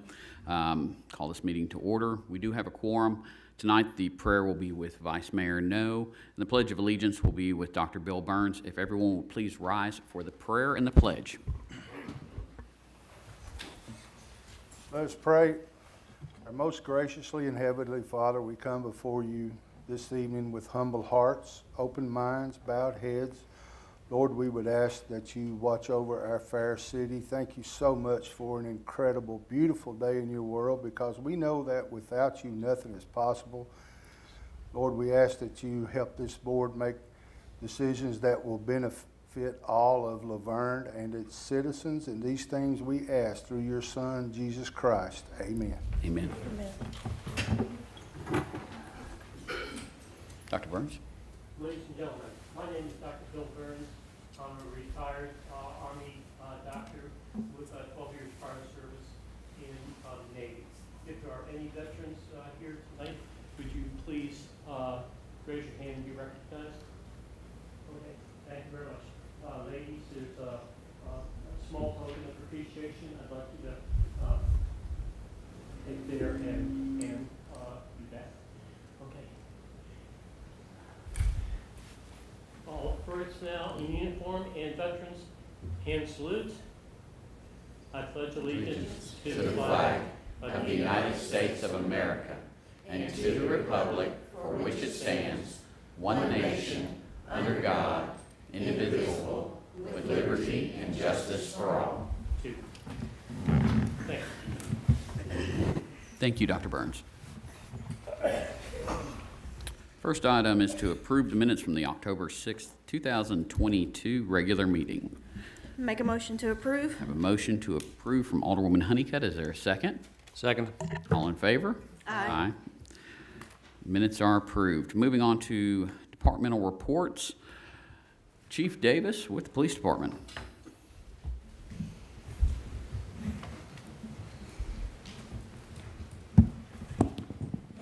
Mayor, Vice Mayor, Alderman, you have your crime summary for the month of October in your packet here.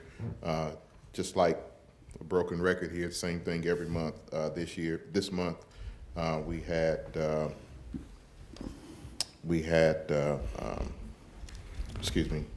10 cases where motor vehicles were broken into, and all 10 of those motor vehicles were left unlocked, resulting in one firearm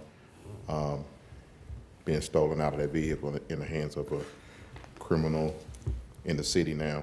Also in the package, you see activity from the officers. As you can see, our numbers are getting a whole lot better now that we are sufficiently staffed. You can see 1,382 traffic stops, 26 DUI arrests, 36 arrests for drug violations. I will add that these stats are being put online as well, so any member of the community can look at that as well. Any questions? How's Blue Sentinel going? I'm sorry? Blue Sentinel, how is that going? Blue Sentinel is going good. We're in our phase 2. Right now, we're in the process of getting the cameras installed up by I-24. That's the easiest because there's already meters on the poles there. So that's going to be the easiest. The others that we're getting put up, because there's no power or poles that we can use, we're having to kind of go back and punt and get solar panels. That's what I'm trying to say. Get solar panels for those things so we can power it that way, which I think that's the way we'll go forward in the future, to where we just use solar power to power those. But other than that, we're moving right along with that. Does anyone have any questions? Thank you. Thank you, sir. Fire Department, Chief Beasley.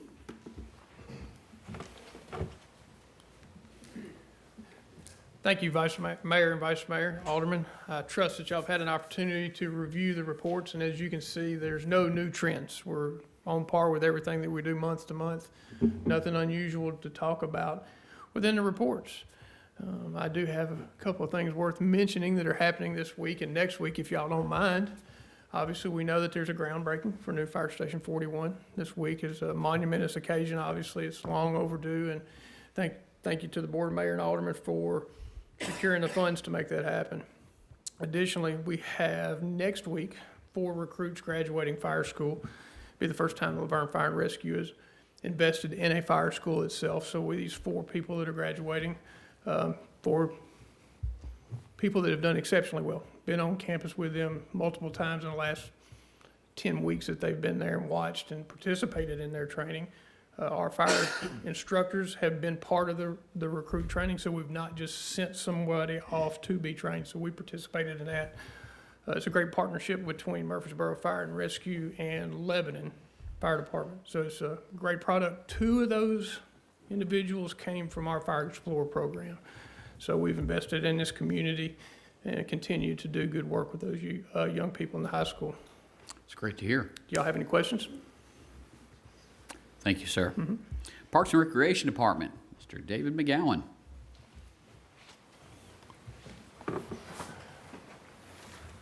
Mayor, Vice Mayor, Board, thank you. You guys have the numbers for you for the month for the Parks Department in front of you. 85 help desk tickets, 708 hours devoted to those. You see some of our projects. We're doing a little kind of a spring cleaning, fall cleaning, I guess, at the Parks Department. We're painting some offices in the shop area. You see our past events. October 15th, we wrapped up the Fall Ball Clinic that Saturday with a scrimmage day. October 22nd, we had Goblins and Goodies followed by a Zombie Night. Unfortunately, we did have to cancel the movie due to the wind conditions. We are working on something in the future that hopefully we won't have to do that again. Upcoming events, Veterans Day, November the 11th. Parade of Lights and Winter Festival is December 3rd. You can see some of the events at the Senior Center upcoming. Lunch at Asuka. November 17th will be their Thanksgiving dinner. Upcoming meetings, Park and Rec on November 21st and the Greenway on the 21st. Park and Rec at 6, Greenway at 7. Veterans Day is November the 11th. That ceremony will take place at 11 o'clock at Veterans Memorial Park. Weather permitting at the Wall, if we run into some rain, we will move that to Pavilion A as we have in the past. Flags can be purchased for $10. They will be displayed during the ceremony. Those are yours to take home after the ceremony. Your veterans' information will be displayed on those. Bricks for the wall are still available. They're $35. Each brick, up to 4 lines, 21 characters per line.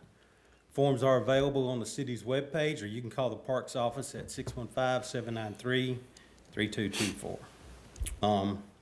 Snow rink, we're planning on setting that back up. We plan to open up on December 1st. It'll run through the 17th.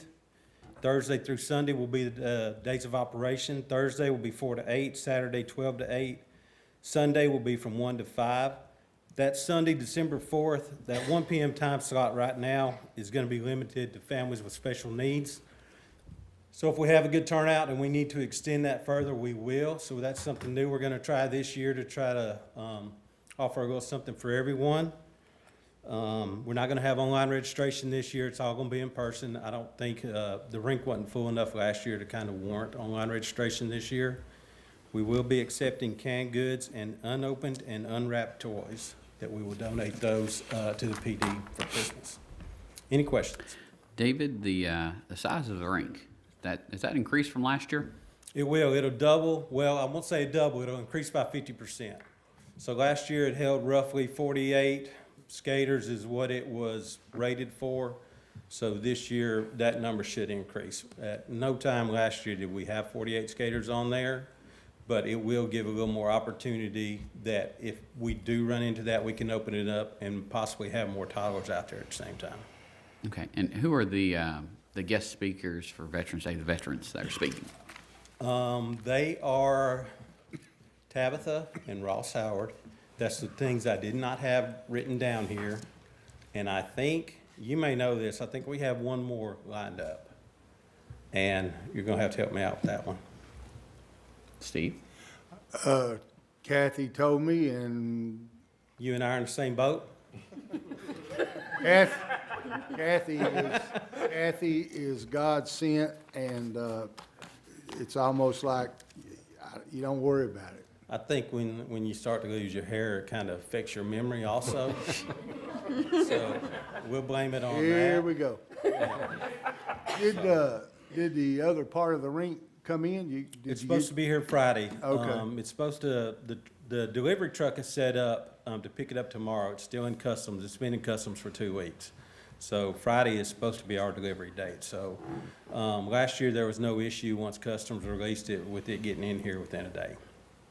I think I did skip over the Parade of Lights and the Winter Festival. That will begin at City Hall. It ends at Veterans Park with a tree lighting, fireworks, snow rink, and craft and food vendors will be set up. I sent you a text message or an email about Fox had put it on there that it would start at Veterans Park and go the other direction.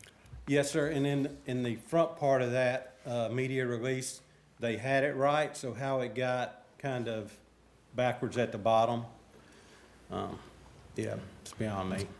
Now, David, is Chief Beasley going to be out demonstrating his ice skating prowess like last year? I'm going to practice. I'm coming for you. Is that hip recovered? It is. And then will Doug from Public Works, will he be doing the figure skating again this year?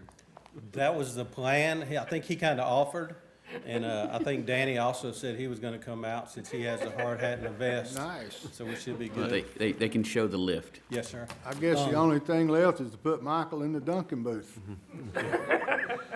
One last thing before I go, I definitely would like to thank Ann Smith for her her hard work and diligence, keeping our events posted and getting those pictures out to the public so they can see what a good turnout we've had. Don't want her to get overlooked, but we certainly appreciate her help. Any questions? Thank you, David. Moving on to the library department, Miss Donna Bebout. Here she comes.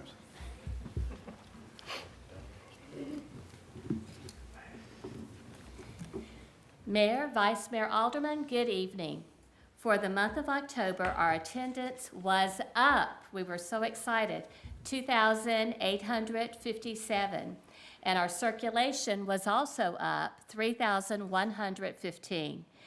And we also issued 85 new cards. We've had a lot of people that I met at National Night Out and Old Timers Day that have come that said they've just moved to the area and needed to get a library card. So we were very happy to accommodate them. We had 19 programs for ages birth to 17 and 5 for ages 18 and up. We're building those programs back up slowly but surely. Want to talk a little bit about our Saturday movies at the library. Those also have had really good attendance. We just watched Hocus Pocus, the original, this past Saturday. We had several children who really enjoyed that. I was vacuuming today. We always have refreshments, and I was vacuuming today, and something kept hitting, and I finally looked, and there were Skittles and M&Ms that were hid in my carpet, our carpet. So it was very interesting. So we had to get down and start picking those up, but it was fun. November the 12th, we're going to be having a Charlie Brown movie marathon, and of course, it can't be November without Charlie Brown's Thanksgiving. So families, come on out, enjoy the movie. We have a wonderful TV, and it's just great to get in that meeting room and watch a good movie and have good refreshments. Tonight, I wanted to talk just a few moments about a couple of programs that we have monthly. These programs, as you know, like our story times, we have ages according to what we help present in the story times. Like on Mondays, we have homeschool story time. That's for kindergarten through 3rd grade. Miss Janice, she teaches the children the states and the capitals and the presidents. They learn it through song and dance. She reads stories that are pertinent to some of the curriculum that's going on and that they do. So it's important that we have those ages, that kindergarten through 3rd grade. We have Once Upon a Story Time on Wednesdays, and that's for our preschool children. So anyone age 2 and up to about 5 years old can come to story time, and they learn early literacy through fun songs, rhymes, puppets, stories, and so much more. And of course, through the fun of sharing books. Jammies and Stories is our one night that we have on Thursday nights at 5:30. Kids and families, which we've had adults come in their pajamas, and they come and they get to listen to some great stories, and it's families of all ages. We have them from babies all the way up to grandparents, and that's just a really fun time for music, movement, dance, books, and a craft. So that's why we have these ages divided out. We understand that there are siblings that need to come along sometime, and we welcome them. But we really like to focus on the age that we are looking at that time, or that we are there for. So our Kids Crafternoon, this is one that is coordinated by a former teacher. She's a former science teacher from St. Cecilia, and this is for students grade 1st through 5th. Now, we're going to have a great program on November the 8th at 5:30. We like to do STEM in action. STEM meaning science, technology, engineering, and mathematics. So when we give them crafts such as, a little show and tell here. Okay, looks adorable, doesn't it? When you look at this, do you think of STEM? Okay, but it does. They have to take the kit that is packaged up, They have to read the directions. They have to comprehend those directions, and they have to follow the directions. And therefore, after they have done all of those things, it becomes a really fun and beautiful craft. Show it around here. So this is one of the crafts that they're going to be doing. Oops, I have a turkey stuck to a turkey here. Okay, that's the Give Thanks turkey wreath. The next thing we're going to be doing is the gliding turkey. Now, it comes in a package like this. And again, they have to open the package. There's no instructions to this one. They have to use their mind and figure out how to put it together to make a glider. When they're doing this, Miss Becky's going to be talking about aerodynamics of a glider using currents of rising air called thermals. And we have a demonstration tonight, Mayor. You already did it. You are, oh. Did I miss it while I was talking? You said aerodynamics. Oh, and it came down. All right, you need to try that again. Okay, readjust the wings, readjust the tail feathers. All right. The air conditioning we run with that all the time. Okay, stand and go. There we go, much better. So the mayor got the aerodynamics just right. And tonight, Miss Becky sent all of the mayor and the aldermen a kit to see if you guys can put this together. And we may have to have a contest sometime to see who can make their glider go very far. I'll get it out in a moment. Okay, so do you understand why we would like to have the grades 1st through 5th? Because we want to get those things, over to them. We want them to understand, but have fun while they're doing it. And again, if younger siblings come, we welcome them. We welcome the parents to sit beside the younger siblings and help them out. One more, and I know I'm taking long tonight, and I apologize. Teens and tweens, and that's ages 11 to 17. We're going to have a program November 17th at 5:30, and our invitation says, invite a friend and have fun being creative in our do-it-yourself gift workshop. It's a great way to make gifts for families and friends.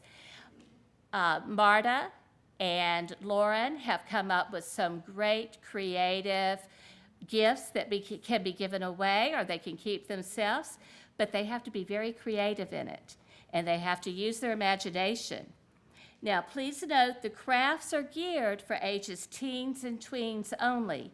We may be using rubber bands that could pop a little one's finger, or scissors, or things of this sort. So this is why we have the ages 11 through 17. All we ask of the teens and tweens who are coming to provide the laughter, and we will provide the refreshments and also the supplies.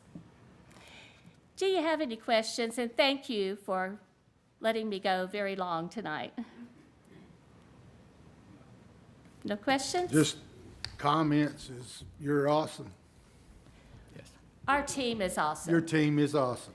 You always correct me on that, and I do apologize. No worries, but you surround yourself with great people, and you can do great things, and that team at the LaVergne Public Library is so creative, and it's so much fun to work with them, and that's what we do. We work together. Thank you so much, Donna. Thank you. Moving on to the finance report. Ms. Tanya. All my stuff. It's their first time, ain't it? Welcome, welcome. Good evening, Mayor, Vice Mayor, Alderman. I just want to apologize. I have no cool show and tell. I'm sorry. I'll be doing the financial report for September 30th. In the general fund, expenditures exceeded revenue by $832,000. Just a reminder, property tax bills go out October 1st, so we're expecting that revenue to increase. Local sales tax was $969,000 above budget, also $198,000 above the prior year. State street aid revenues exceeded expenditures by $262,000. Stormwater fund expenditures exceeded revenue by $98,000. In our water and sewer fund, revenues exceeded expenditures by $723,000. On your second page are our bank balances. Then on our third page, we're doing comparison to prior year. The general fund revenue was down $67,000, expenditures up $65,000. Water and sewer fund revenue was up $83,000, expenses were up $172,000. And our water sewer tap fee revenue, tap fees were down $47,000. I also wanted to make you aware, today we did receive the second half of the ARPA money, which was in the amount of $5,298,000. That is amazing. Questions? Thank you so much. You have been training good, Phyllis. She did great. Yes. I think she did better than I did. Next up, we have Mr. Danny Campbell with the water treatment plant. Good evening, Mayor, Vice Mayor, Board. First, I want to say thank you to David to inviting me to go ice skating. I've been practicing my triple axel, so I'll show that off. I hope you've had the opportunity to review our monthly report for November. One thing I would like to mention is Infomark was able to take part in the Goblins and Goodies event on the 22nd, and we always enjoy doing the city events and taking part in that, so we appreciate the opportunity for that. Do you have any questions about our report? As usual, can you speak to the customer complaints? I sure can. In the month of November, we had one customer complaint for high pressure. And when our inspector went out to check the pressure, it was about 105 PSI. So we advised the customer to take a look at their pressure reducing valve. This seems to have failed in the open position, allowing too much pressure for their home. Question, bleacher pump number 3. Yes, sir. What's going on with that? Yeah, that went into alarm earlier this month for an overcurrent failure. We're currently working with Ecotech on what would be a better option, whether replacing the pump or purchasing a new smaller size pump that could work with the current SCADA upgrade project that we're going through. So we're gathering up information, speaking with the city about that and trying to find the best option for the plant that's for treatment purposes and financially responsible for that. Thank you. And then Danny, can you speak to the spare super pulsator vacuum pump as far as where we are? I know that was a 6-month window, but where are we with that? Yes, so there's been a delay in that, in the delivery of that, a postponement. So we're working with Walter A. Wood for that. They've keep updating us on, oh, it's been postponed, been postponed. The expected receipt date is the end of December at this point. So okay. That's just the bearings that are bad. Yes, yes, okay. Sir. And it's our spare. So we do still have the 2 working pumps, but we're waiting on that spare so we have some redundancy. Any other questions? Thank you, sir. Thank you. Moving on to old business, second reading 2022-23, an ordinance to amend the fiscal year 2022-2023 general fund budget. Need a motion to approve or deny? Make a motion to approve. Have a motion to approve from Alderman Coates. Is there a second? I second. Second from Alderwoman Honeycutt. All in favor say aye. Aye. Opposed? Motion passes. Moving on to the consent agenda. Need a motion to approve or deny? Make a motion to approve. Have a motion to approve from Vice Mayor No. Is there a second? I second. Second from Alderwoman Honeycutt. All in favor? Aye. Aye. Motion passes. Moving on to new business, first reading ordinance 2022-24, an ordinance to amend the fiscal year 2022-2023 fire impact fee fund budget. Need a motion to approve or deny? Motion to approve. I have a motion to approve from Alderman Coates. Is there a second? Second. Second from Vice Mayor No. All in favor? Aye. Motion passes. First reading ordinance 2022-25, an ordinance to amend the fiscal year 2022-2023 general fund budget. Need a motion to approve or deny? Make a motion to approve. Have a motion to approve from Alderwoman Honeycutt. Is there a second? I'll second. Second from Vice Mayor No. All in favor? Aye. Motion passes. Resolution 2022-25, a resolution to amend the employee handbook. Need a motion to approve or deny? Motion to approve. Have a motion to approve from Vice Mayor No. Is there a second? Second. Second from Alderman Coates. All in favor? Aye. Motion passes. Number 8, motion to approve a tender and completion agreement with United States Fire Insurance Company for the completion of the 24-inch water main project from the Stones River Roundabout to the water treatment plant. Need a motion to approve or deny? Make a motion to approve. Have a motion to approve from Alderman Coates. Is there a second? Second. Second from Alderwoman Honeycutt. All in favor? Aye. Motion's approved. Motion to approve a letter of intent from PG Stones River Partners for the purchase of 169 Stones River Road, Fire Station number 41. Need a motion to approve or deny? Motion to approve. Have a motion to approve from Vice Mayor No. Is there a second? Second. Second from Alderman Coates. All in favor? Aye. Aye. Motion passes. Motion to approve a rental agreement with Life Point Church to use their facilities for the city's annual employee Christmas party. Need a motion to approve or deny? Motion to approve. Have a motion to approve from Alderwoman Honeycutt. Is there a second? Second. Second from Vice Mayor No. All in favor? Aye. Aye. Opposed? Motion passes. Last item on the agenda is going to be appoint or remove board and committee members. We have the library board with one term vacant. We do have one applicant, which is Carissa Benton. Need a motion to appoint Miss Benton. I'll make a motion to appoint Carissa Benton. We have a motion to appoint Carissa Benton from Vice Mayor No. Our second it. All in favor? Aye. Motion passes. Moving on to Mayor and Alderman comments. Alderwoman Honeycutt. Well, considering this is my last meeting, I jotted a few notes down. First of all, it's been an honor to be a part of this board. I'm proud of our work that we have done together and the things that we have accomplished to move this great city and community forward.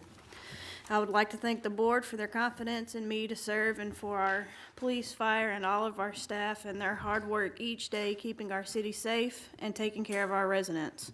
I'm so proud of the pay increases that we passed this year and hope they all know how much they are appreciated and how much that was well deserved. Again, it's been my pleasure to serve with you all. Well, most of you. I think, with that being said, I think someone in purple would do a very good job and do well in this chair next month, and I encourage everyone to get out and vote. And speaking of the color purple, grape just so happens to be my favorite flavor of Kool-Aid. Thank you guys again. Thank you. Alderman Coates. Hope everyone enjoyed the trick-or-treat last night. I'd like to thank the police department for keeping our roads safe with the children around them. Appreciate that. Thank you. And not to forget Veterans Day, November the 11th. And also, make sure you come out and vote. Thank you. Thank you. Vice Mayor No. I just want to thank Ronnie. Your second shift last Friday came out and hung out with the seniors for our Halloween party. As soon as they walked in, they got a call. They had to leave. Luckily, it was something not bad, so they were able to come back. The seniors are always glad to see men and women in uniform come in and eat with them, dance with them. And then lastly, Alderman Miss Honeycutt. Thank you for accepting the appointment. Thank you for stepping in and stepping up. I'm sorry that your job took a turn for the worse, so to speak, for this position, and it kept you from being here quite a bit. And a lot of people don't know that this is not a real demanding position, but sometimes when you're working, it is. And we do appreciate you, and I wish you and your family the best of luck. And I know you guys are looking and you're going to be moving. So just wanted to say thanks, and I know you've made it as much as you could. So thank you. Thank you, sir. Thank you, Vice Mayor No. I want to take a moment and thank Chief Davis and the police department for Halloween. I saw many cops out patrolling streets with blue lights. I also saw several out handing out candy from blue buckets in their car. So that is a great way to engage the community that's out and about. And I've not heard any reports of anyone getting hurt. So that's a great thing to hear. Just want to reflect. It's been 4 years, and it's been an amazing 4 years. We've had a lot of stuff done. We've gotten the CMAQ grant, and that's going to get going now that we've accepted that contract. So we will see sidewalks and crosswalks on Murfreesboro Road. We're seeing, as far as a funded project for widening South Waldron Road, and working on improvements for both Fergus and Old Nashville. We just voted tonight on getting the 24-inch water line, which was long overdue, back on track so we can get both Hollandale and Stones River repaved and looking nice. We brought in some great retail, BJ's Wholesale, Sherman Williams, Dairy Queen, and many others are announced. Pop Shelf that just opened. And so, as always, want to remind everybody, early voting is going on now through Thursday, 10 to 6. We've got Election Day a week from today, 7 to 7. You can vote anywhere in the county, so come out, vote, make your voices heard. It's what we want to hear. We want people engaged in this community. Too many times that doesn't happen until it's election time. So for me, let's keep the city moving forward in a positive direction that benefits everybody. With that, called this, oh, yes, we do need to mention that. Thank you, because Miss Ann has been working on this diligently. So part of our 50th anniversary, we have, each month, we have different items. So this one, we have the cookbook. It is available digitally on the city's website. You can download it, you can print out your own copies if you want, or just use it on a tablet, e-reader, however you would like to. Lots of great items and recipes from our residents in the community, some from our staff, and I've even heard that Ann Smith's going to start cooking some for us every so often. Her and Phyllis. So Bruce can greenlight that. But with that, let's have a great rest of the week. Call this meeting adjourned.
Good evening, ladies and gentlemen. Welcome to the LaVergne Board of Zoning Appeals, October the 25th, 2022. It is 5:30 p.m.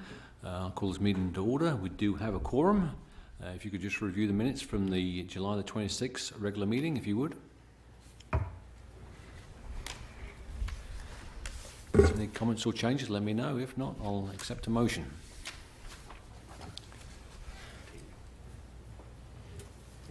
Motion to approve. Move to accept the minute. Do I have a second? Second. Second. Those in favour say aye. Aye. Minutes are approved. On to new business. Request for a special exception to allow sales and leasing of trucks and trailers properly located at 25 Ingram Boulevard, tax map 17, parcel 25, I2 heavy industrial zoning, property owned by 25 Ingram Partners LLC. Mr. Logan, give me your report, please. Thank you. So this is the report for 25 Ingram Boulevard. This applicant is seeking permission to allow sales and leasing of trucks and trailers at this location. The site, of course, is at 25 Ingram Boulevard, and the site is owned by 25 Ingram Partners, LLC. And the proposed business would generally operate during normal business hours, and according to the LaVergne Municipal Zoning Ordinance, in Article 5, commercial uses that are allowed in the commercial zones, which are C1, C2, C3, and C4. Those uses can be allowed in industrial zoning, in this case the I2 zoning district, if the Board of Zoning Appeals grants a special exception for those commercial uses. One of those uses that would be allowed includes what this applicant is asking for tonight, which is vehicle sales and or leasing. So looking here on the screen, the property right here, it's outlined in blue, this rectangular piece of property, and it is located on the south side of Ingram Boulevard. So for a closer view, you can see here, again, outlined in blue, and the building is here where I'm pointing, and then to the east is a larger parking area, and this driveway comes in from Ingram and makes sort of a horseshoe shape so that they can loop around through the site.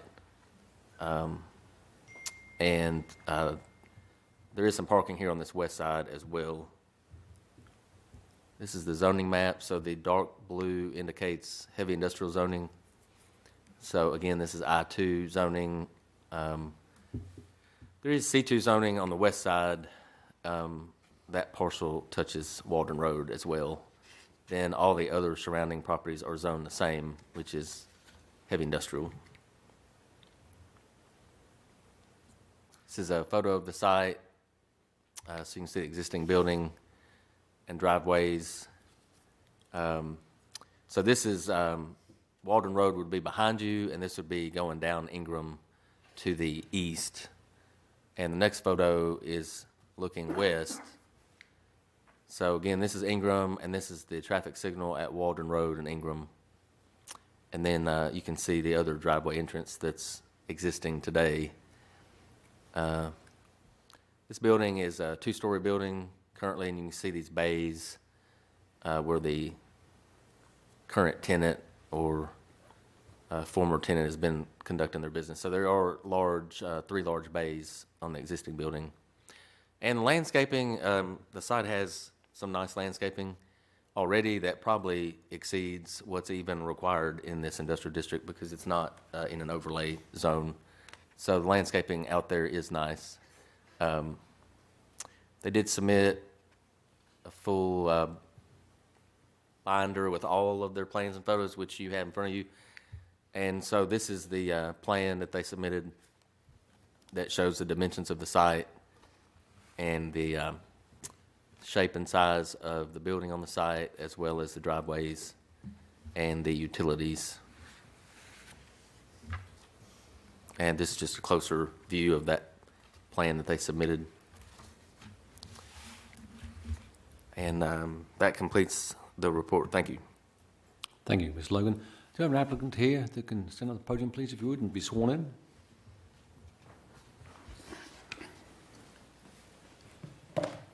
Do you promise to tell the truth, the whole truth, nothing but the truth to help you God? I do. Please state your name and address for the record, please, sir. I'm Bill Herbert. I'm with the law firm of Thompson and Burton in Nashville. Our address is 1810 West End, Suite 1550 in Nashville. Thanks, sir.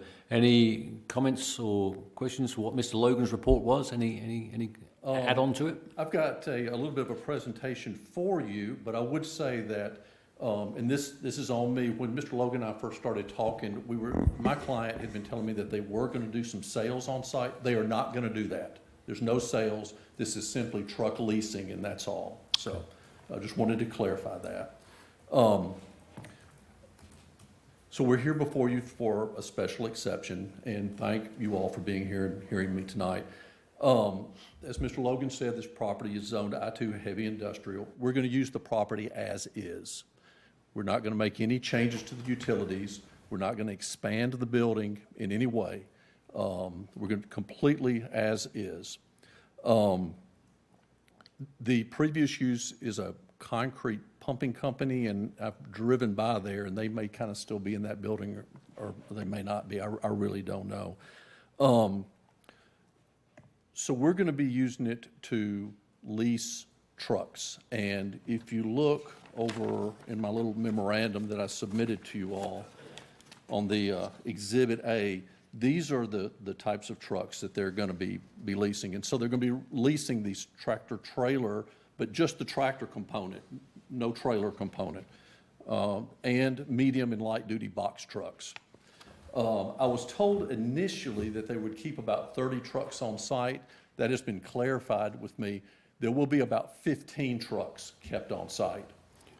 Furthermore, there will be no walk-in business at this site. These trucks are leased to commercial users, and so there's no traffic coming into the site.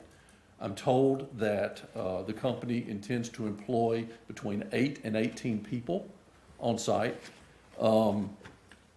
And that's really about it. As you all probably know, a special exception is a use that comes before the Board of Zoning Appeals. It's a use that's permitted by right under the law, provided that I show you that it complies with the conditions that are set forth within the LaVergne zoning code. In my memorandum, and I'll touch on these very briefly, and I won't dwell. In my memorandum, the conditions that are in the zoning code, I've set out as numbers 1 through 9 in the memorandum. I've addressed each of those, and just as a matter of law, quite frankly, I'll just touch on them very briefly, and then I'll turn this over. So the zoning code asks about points of ingress and egress. There are 2, and you all have seen that. There'll be no changes there. It asks about parking and loading areas. You can see from the aerial photograph, we'll be using that as is. There'll be no additional parking at all. It'll be used completely as is. The refuse service is located to the side of the building in the existing place, so we'll be using it in the exact same location. Utilities will be exactly the same. We won't add to or move any of those. The property is secured by a chain link fence. Also, you notice around this property that there's wooded areas, and this is stream buffer. We will leave the stream buffer exactly as it is. We won't encroach into it, and we won't degrade it in any way, exactly as it is. The sign that's on the property, it'll be changed to be the new user, but there'll be no change in the size or illumination or anything like that. The open space that's required by the city, we feel like was met by the current user, quite frankly, and there'll be no change to that. We feel like the use is generally compatible with the area. And if you need to see any more detail, I know that Alta survey that was given to you was really small. I've got it blown up. If you need to see it or have something that's more readable. Just quickly. With that to you, it's a heck of a lot easier to read than that other little computer paper that I had to. So, and with that, I'll conclude and be happy to answer any questions that you have, and thank you for your time. Well, first I'd like to say thank you for a very in-depth report and information. That's always very helpful to us. So just to touch on one, so you're not affecting the existing buildings and remain exactly the same, correct? Exactly the same, correct. Okay. Is there any maintenance on the vehicles at this site? So the vehicles that are gonna be at this site are gonna be, if you look at my little memorandum, you can see these trucks. Yeah. Those are the vehicles that are gonna be at this site. And in fact, the little company logo, that's actually the company that's gonna be leasing it. So it's these exact vehicles. They expect that, there will be, what'd I say, there's gonna be between 10 and 15 of these vehicles maintained at the site at all time. I had initially said 30 in my memorandum. That is not correct. I've confirmed with my client. They're gonna keep about 10 to 15. So those roll-up doors are like a garage rather than a loading dock? On the building? Yes. Yes, sir, that's my understanding. Okay. They're currently there, and we're not gonna change those. And the maintenance will be done internally in the building, I assume? I'm sorry, say that again? The maintenance will be done inside the building? That is correct. It'll be done inside the building, and I'll say this, they'll only be doing cleaning and routine maintenance. There will be no repair work being done on this site. Just whatever may be minor for cleaning up the vehicle, whatever, changing the oil to get it ready for the next person who's leasing the vehicle. Will they be doing fueling at the site? That is a really good question. I believe so, because there is already an existing pump at this site. I didn't see that on the... There'll be no add-on in that regard at all, but there is an existing pump at this site. So they're in compliance with all hazmat and safety regulations? I Yes, assume? sir. Okay. Any other questions from the board? With that, I'll accept a motion for or against the application as stated. I submit a motion to accept. A motion to accept. Do I have a second? Second. Second. All in favor say aye. Aye. Motion carries. Thank you so much. Thank you, sir. Y'all have Appreciate a it. great evening. Thank you. And with that, I'll call this meeting adjourned. Thank you.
Hey.